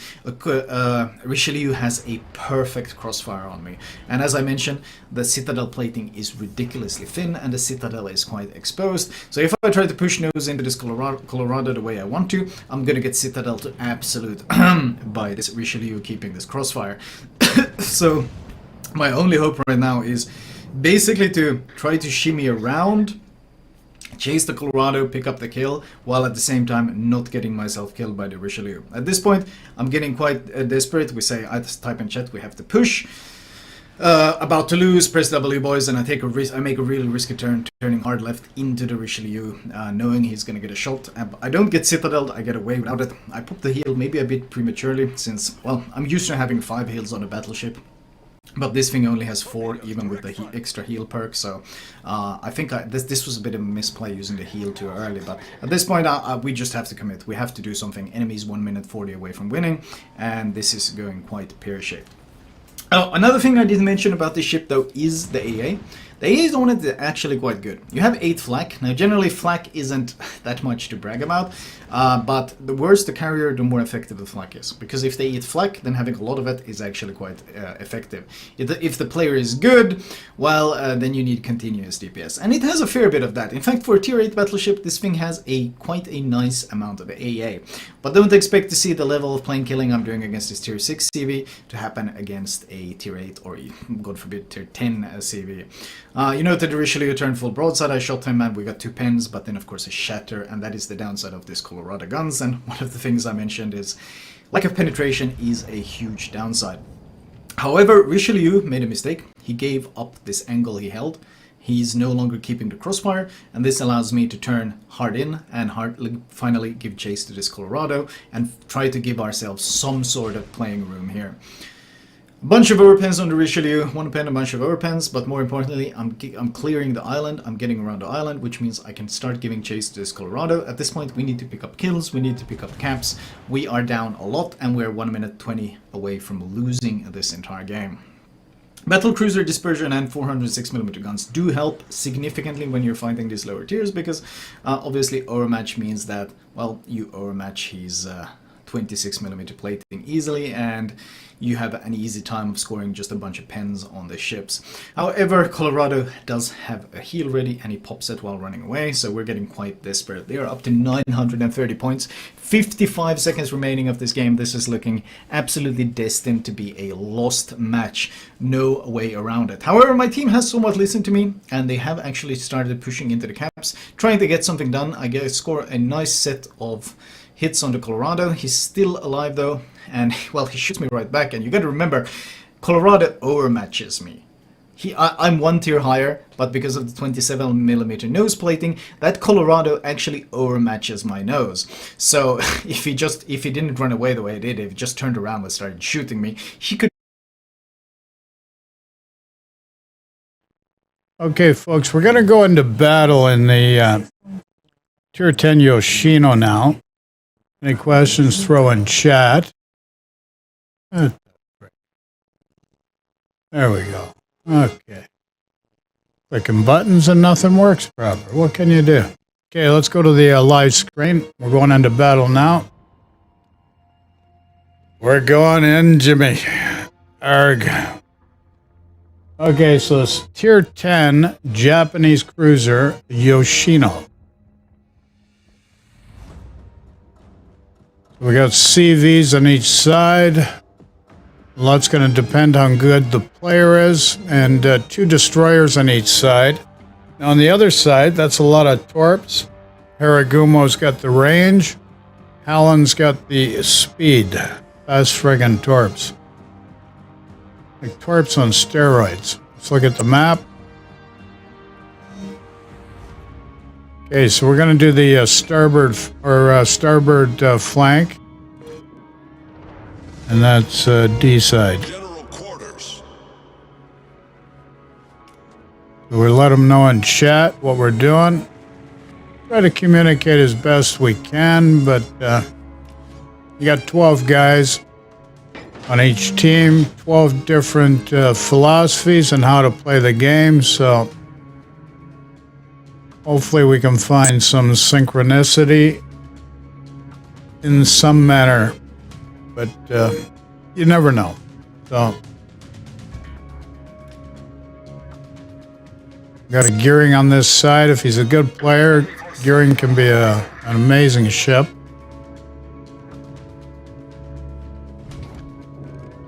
There's a Montana.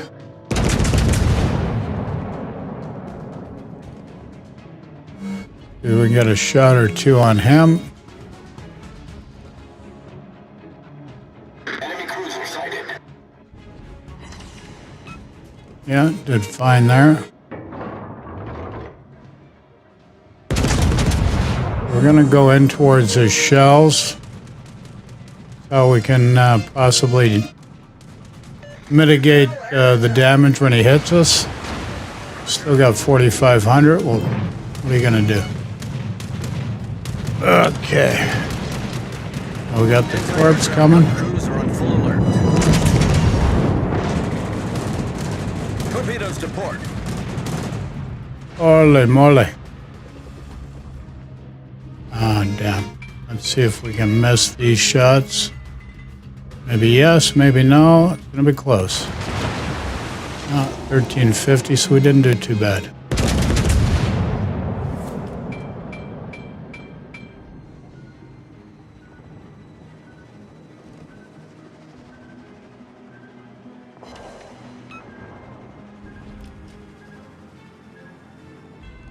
Enemy battleship sighted.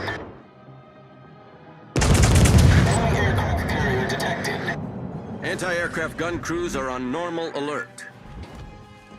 Enemy battleship detected.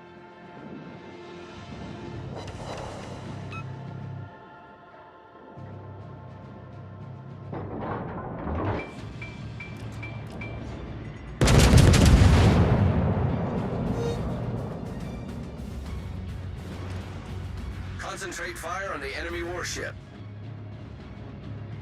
And Henry slowed right down. Why do they go over him like that?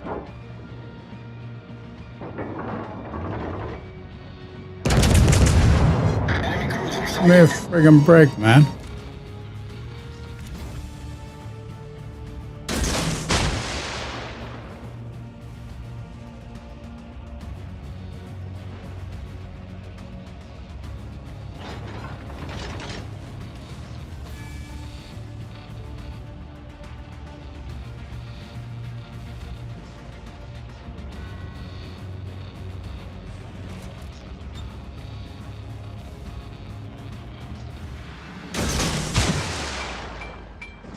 Acknowledged. All stations, reporting the position of a strategic target.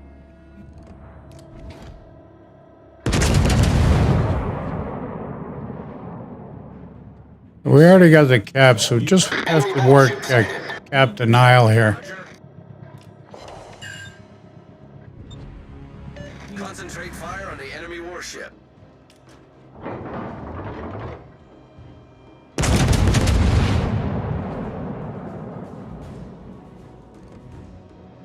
Good show. Enemy destroyer detected. Attention. Reporting the target position. Enemy battleship detected.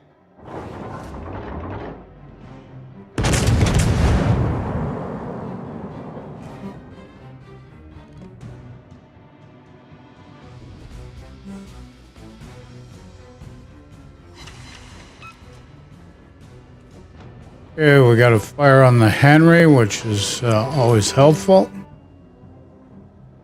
Enemy destroyer sighted.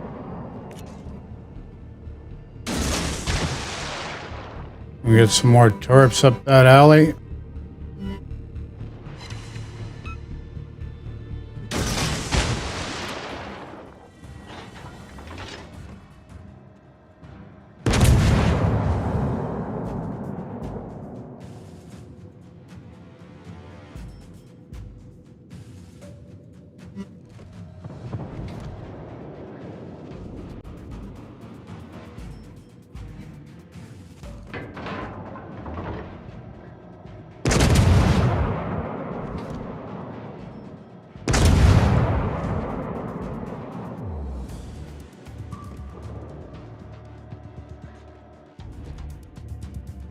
We're gonna hit nothing there.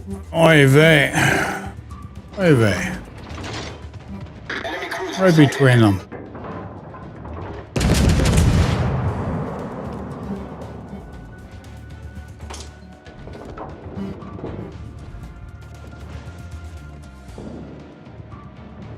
Enemy battleship sighted. Where the frig are those shells going?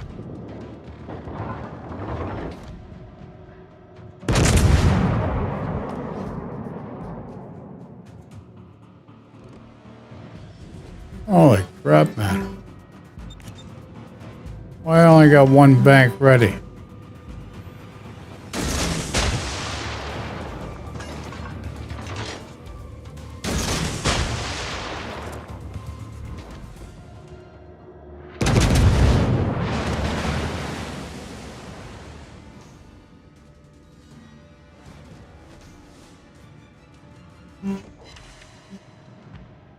Okay, I got a fire on him. Battleship sighted. Zeker first. Anti-aircraft gun crews are on full alert.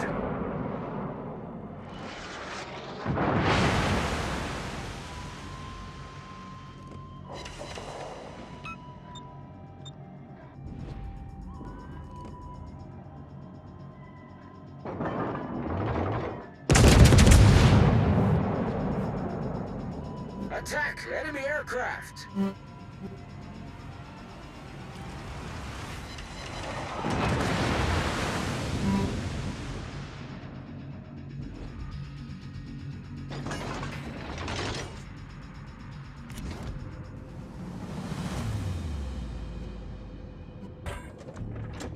Get back!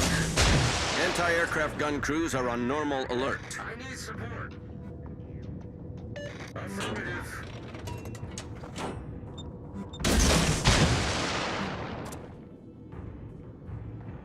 He's telling me to get back. Oh my.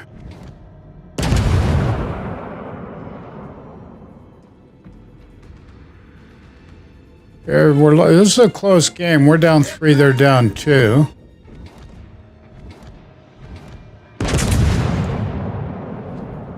Enemy battleship detected. Get back!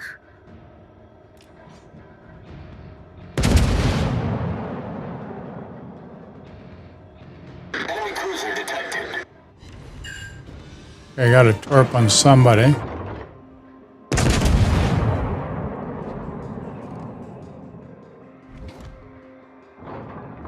Enemy cruiser sighted.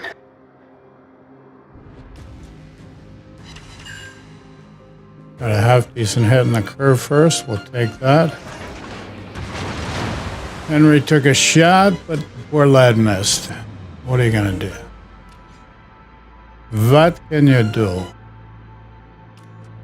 So we've done pretty decently here on this flank.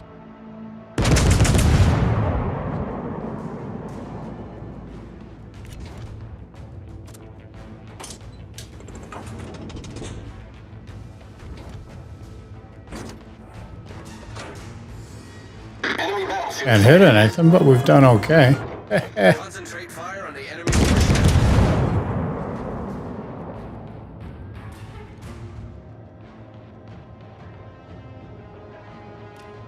Enemy destroyer detected.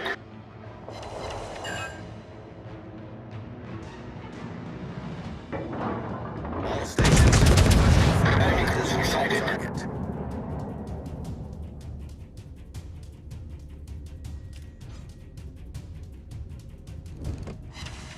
Enemy battleship sighted.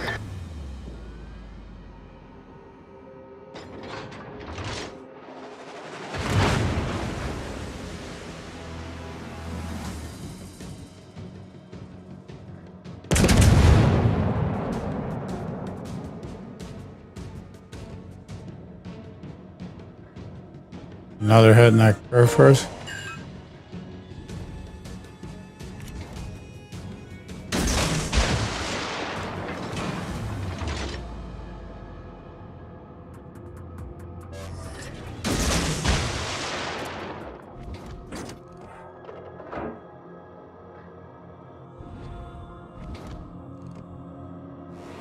Enemy cruiser detected. Get a shot in this midway.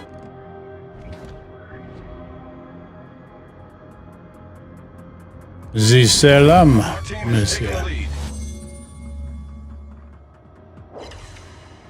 Okay, 6 non-pens. Can you believe that? Friggin' HE, 6 non-pens. Give me a friggin' break.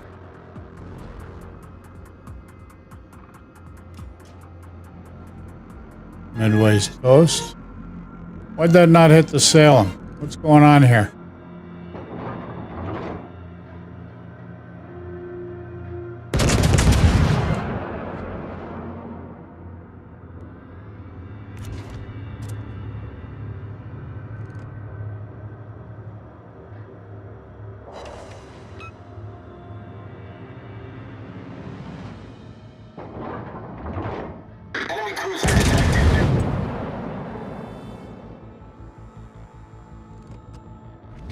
Ah, there's a sail.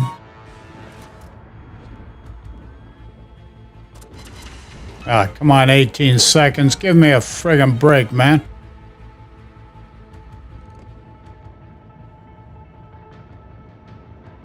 Come on. Let's go.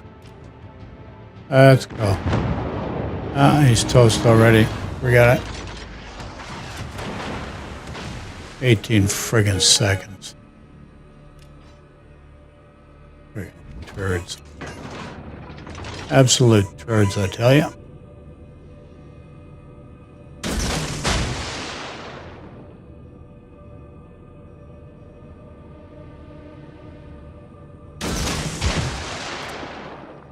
Okay.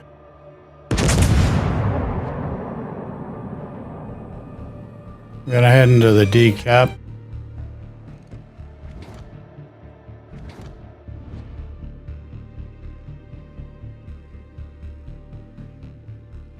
Why'd that not hit?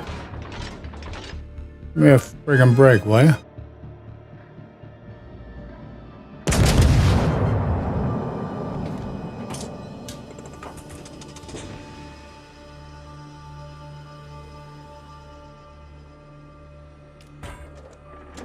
Concentrate fire on the designated target. Take that. Thank you very much. Our victory is in sight.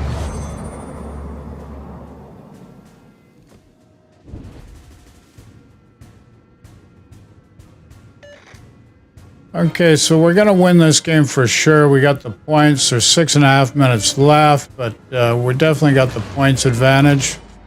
Getting the third cap right now.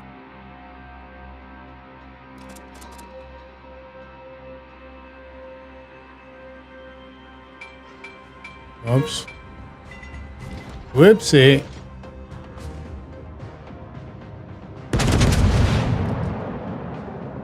Wrong shells. But what can you do? Torpedoes, direct front. Take 2 torps. How much we can do. Waterline. We're flooding quickly. Got the win anyways, doesn't matter.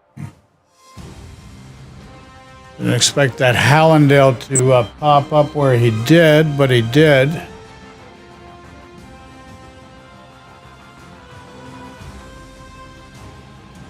So not too bad, about 150k in damage. We got the Wither, probably mid-pack. Yeah, just above mid-pack. Actually, a lot of guys had strong games that game. We'll take that. Okie dokie. What I forgot to check is if I got the friggin' naval battle. Let's make sure I got it. I'm sure I did. Need it for the clan. Bonus ×2. Yeah, I'm pretty sure I got it. Yipperdoodle. We got her. Okay, so I'm going to take a smoke break and then come back. So, smoke break.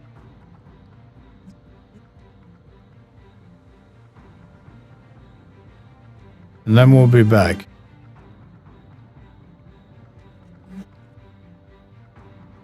So any questions, just throw in chat. Anything else? Bob's your uncle.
Okie dokie. So experimenting, instead of using a noise gate, experimenting with the RTX broadcast. Not sure how it's working, but just get a feel for it. Hopefully it does work. We'll see.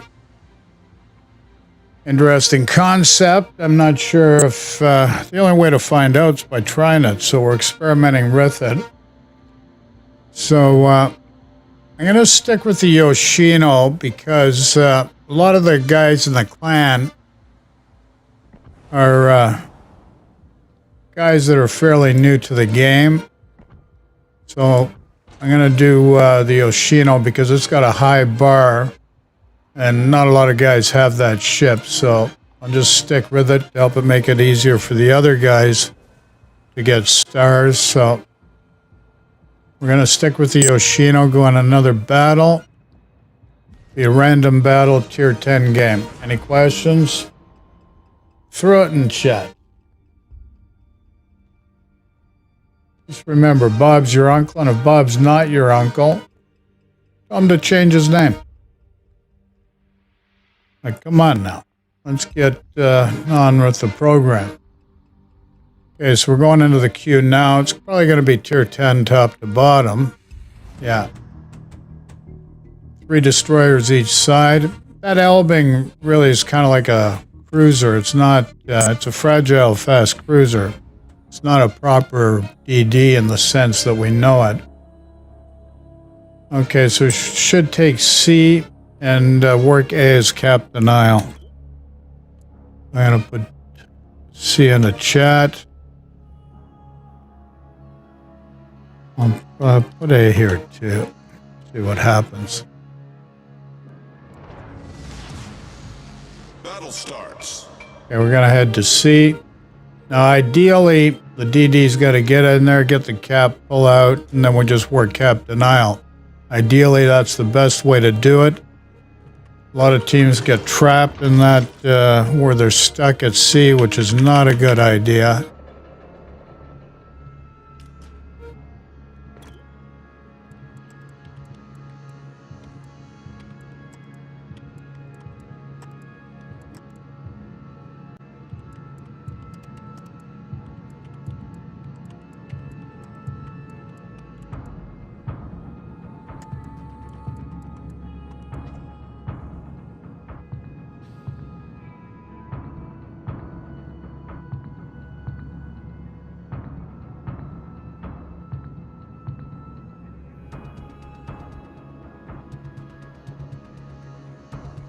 Right.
Where the heck am I got AP in the friggin' barrel? That's not what I wanted.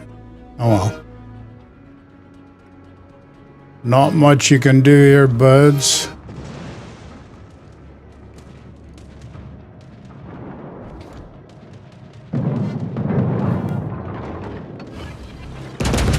Anti-aircraft gun crews are on full alert. Torpedoes to starboard. Torpedoes to starboard.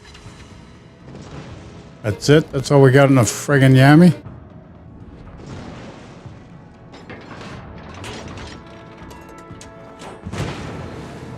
You gets that. Just a friggin' tail end clip gets that. Beautiful.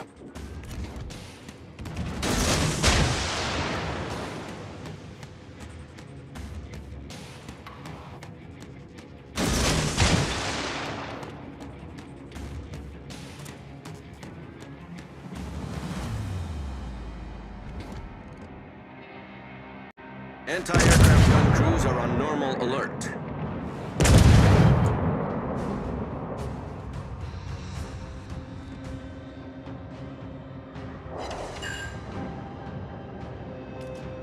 Attention. Reporting How'd that friggin' second one go over? Give me a friggin' break.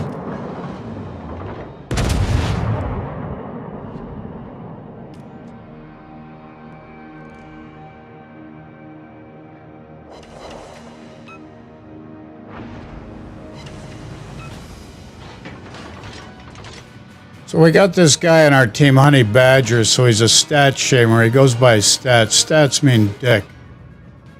Survival rate, if you're looking at stats, look at a guy's survival rate. That's one of the more important aspects of a player's ability to play this game.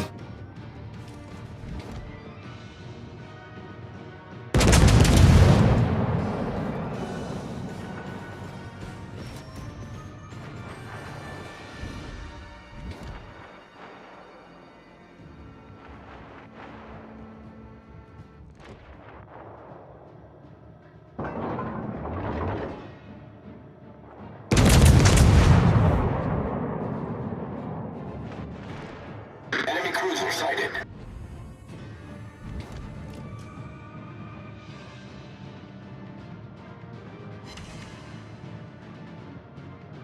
Enemy battleship detected. One pen. I guess we'll take it. Well done, Graz. Way to go, buddy.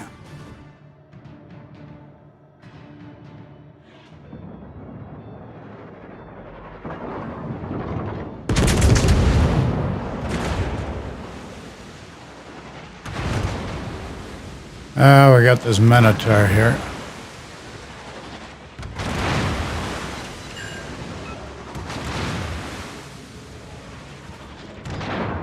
Concentrate fire on the enemy destroyer detected.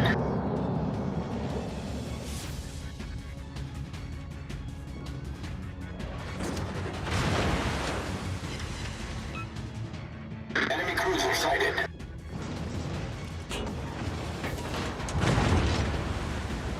Still gets a half decent head, friggin' yammies.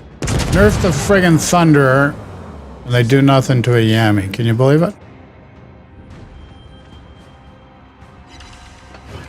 Absolutely criminal, I say.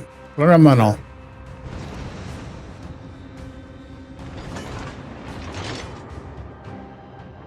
Enemy battleship detected. Reporting the position of a Roger.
Get back! Enemy destroyer detected. The ship is on fire! Problem solved, sir.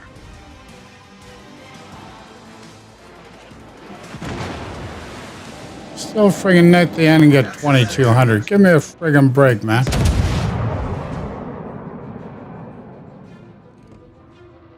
Enemy cruiser detected.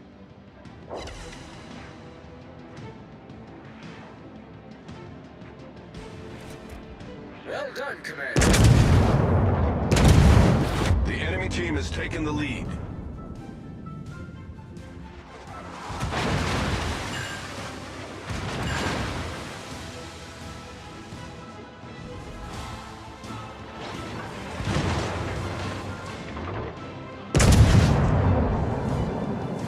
Work more fires on this Yami.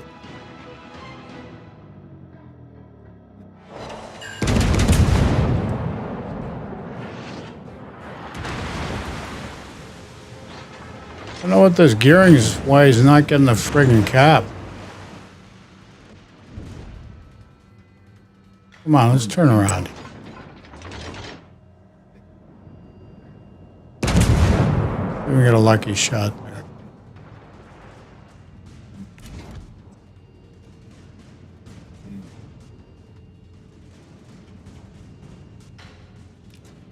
Come on. Holy crap. It takes forever to get off this rail when you get stuck on it.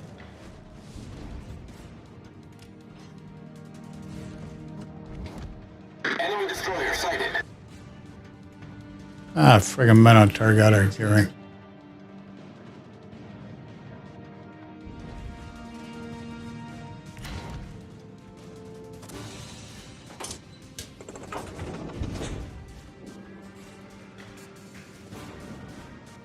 They're down 4, we're down 5 ships.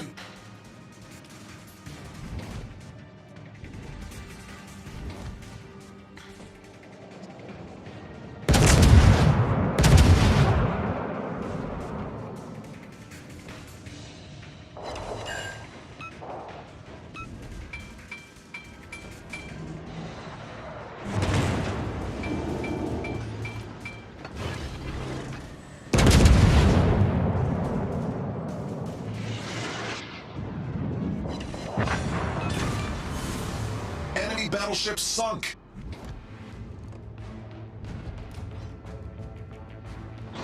Provide anti-aircraft fire support.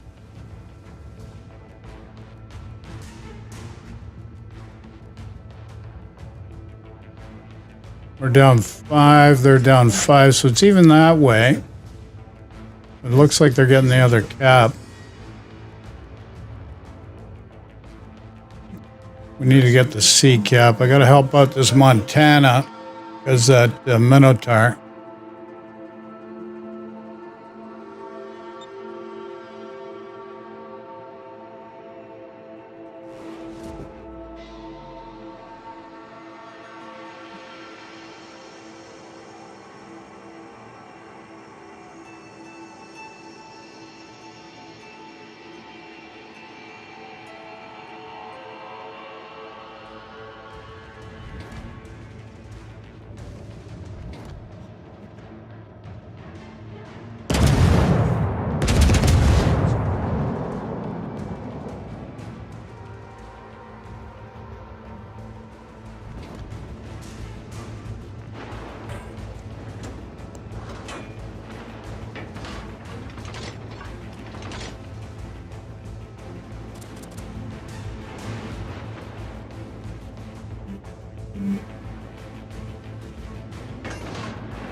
Oh, come on.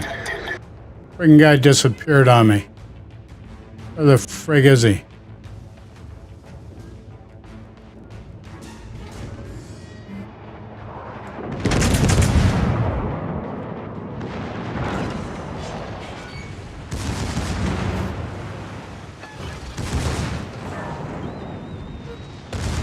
The enemy is about to win. Water airborne.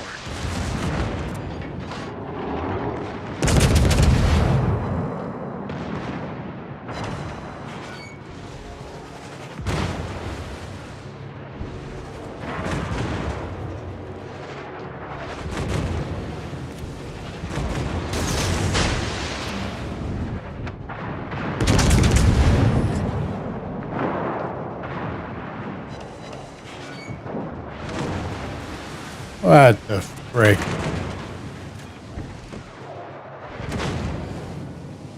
Put the friggin' spotter up. I didn't friggin' ask for a spotter. Come on.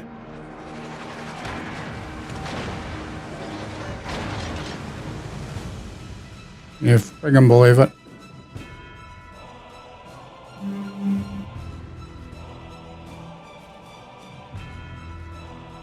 If Montana had have stayed alive just a titch longer, it would have helped a great deal.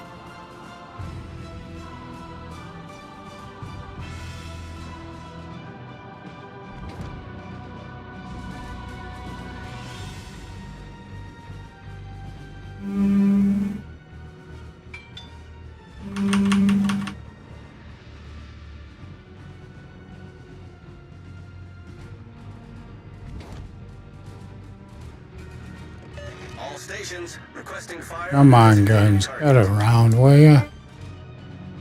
Holy crap, man.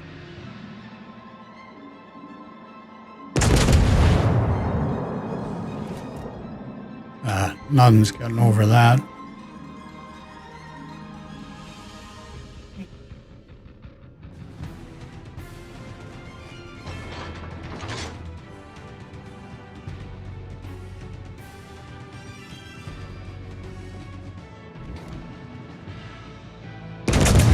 Spotter returning to ship.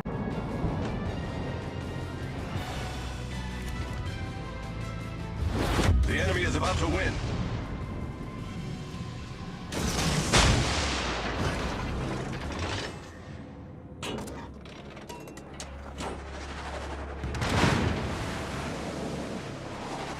Give that Minotaur A for effort.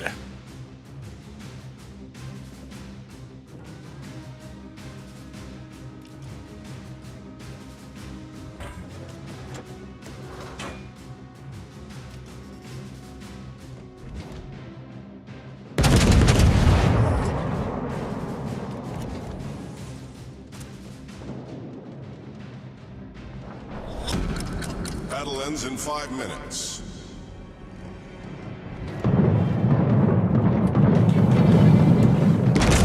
Anti-aircraft gun crews are on full alert.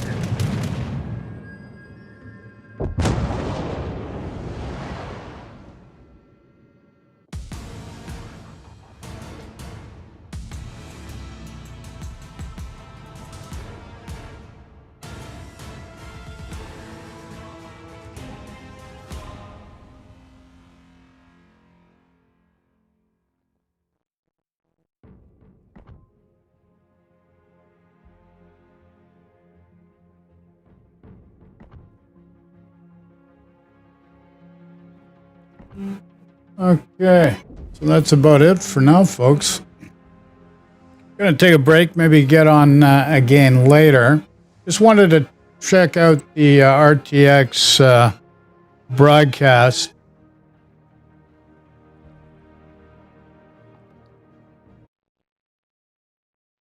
And the main purpose for that was just to see how it worked as a noise gate. I'm not sure if it's going to be effective or not. Towards the latter part of the stream, I turned down the strength factor of it because there was some popping and crackling earlier. So just a weird artifact. So wasn't present till I tried this. So we'll see what happens. Everybody stay safe. We'll talk to you soon. Michael J. over and out. And have a great day.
Gonna go on another battle in the Yoshino. And let's head into battle queue right now.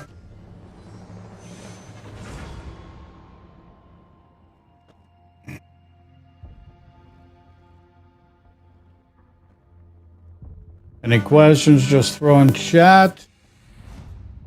Got a mix of 8, 9, and 10 this battle. 3 destroyers on each side. Few cruisers.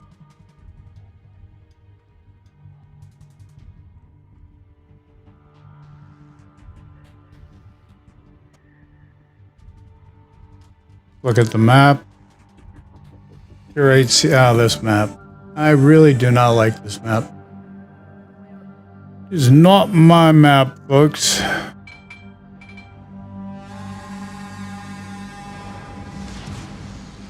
General quarters.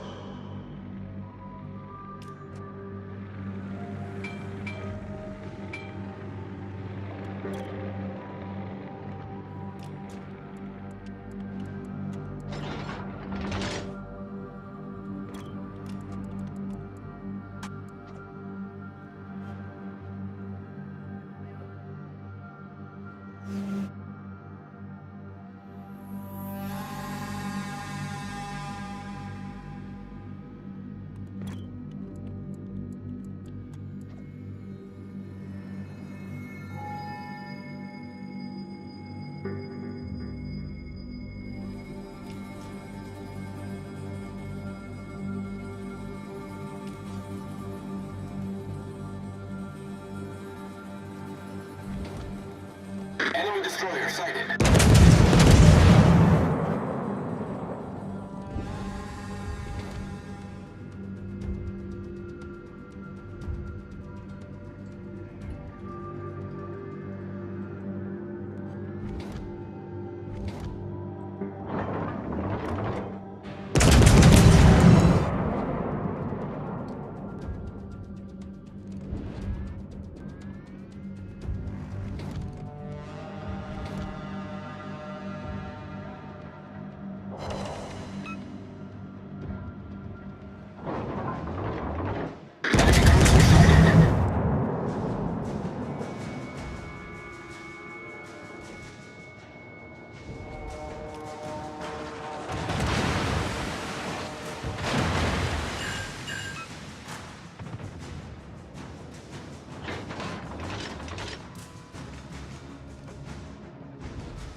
We can get some more spotting, we can get some more hits. Oops, the telephone. Hello.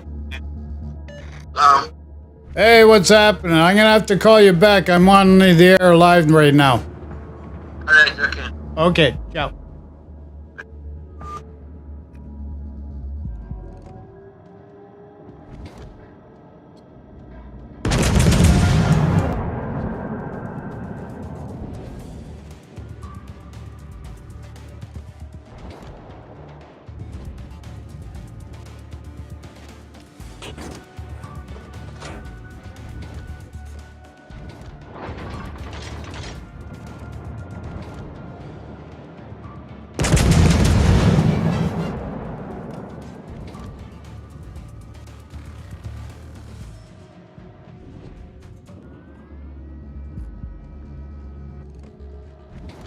What the heck? Enemy destroyer sighted.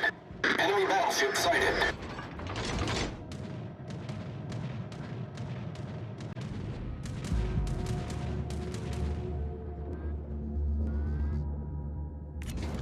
Oh, one way of fixing that.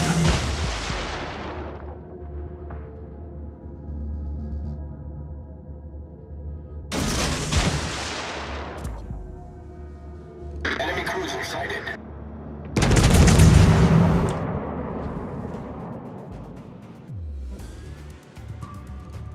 All stations, reporting the position of a strategic target. That's it? Enemy battleship sighted. Holy moly. Enemy cruiser detected.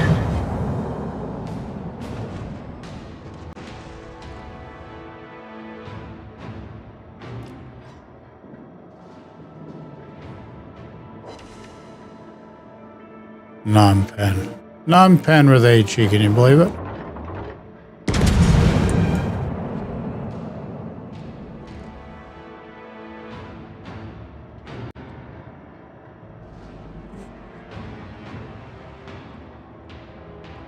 Why are those shells 2 pens? What do we get? They're gonna stick.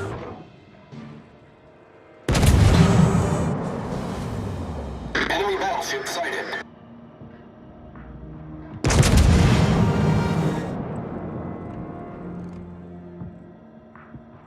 Enemy destroyer detected. Enemy cruiser sighted.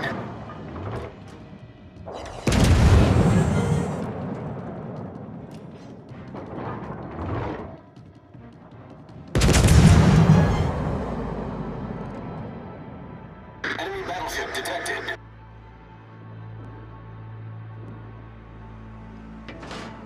They're gonna stick, buddies. Enemy destroyer detected.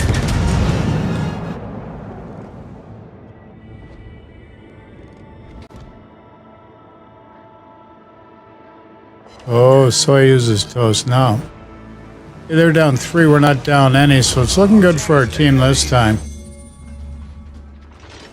All stations, concentrate fire on the target.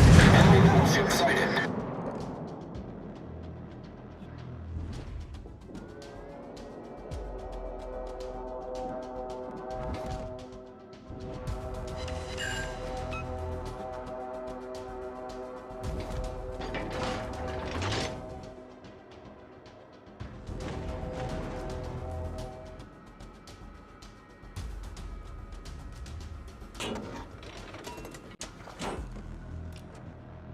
Let's get around here, buddy, so we can get another shot in this friggin' North Carolina. Enemy cruiser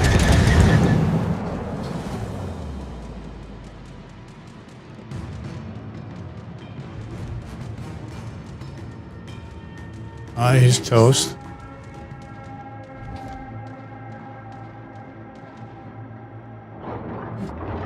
Enemy destroyer detected.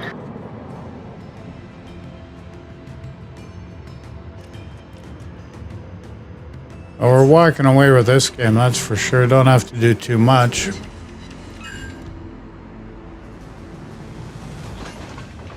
Not gonna get what I need for naval battles, but what are you gonna do?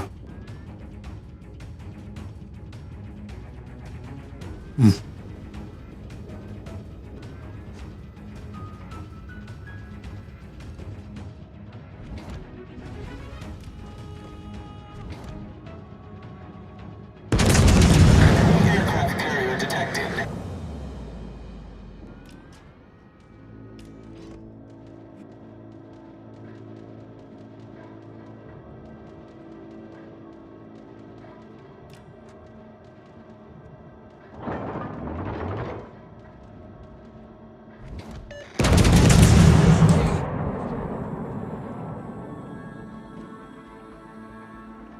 We only got 5 ships left.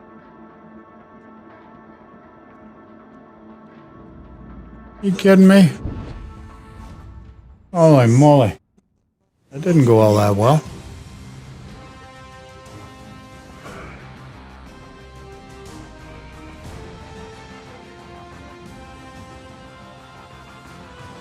Well, what are you going to do, folks? Can't do too much. It is what it is. They just fell left, right, and center. Not much you can do. Okay. Okay, so folks, have a great day. Listen, have a great day. Understand COVID-19, it's not a hoax, it's real. Get vaccinated. I'm not a doctor. I recommend you see a doctor, get a professional opinion, second opinion, maybe third opinion.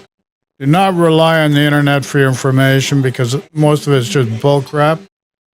I've gotten 2 vaccinations, one in March, one in June. So vaccinations help. If we had done it sooner, this Delta variant may not have come into being, but nonetheless, we got to deal with it. So wear a mask out in public. It does help. And anybody that says the masks harm you, that's totally an egregious act of misrepresentation if I've ever seen. For many decades, people in the healthcare industry have been wearing masks. Nobody's died from it. As a matter of fact, it's saved lives and helped so that it doesn't communicate any viruses, bacterial infections, or thereafter. So just take care of your health. Understand your health's precious. Be good. Talk to you soon.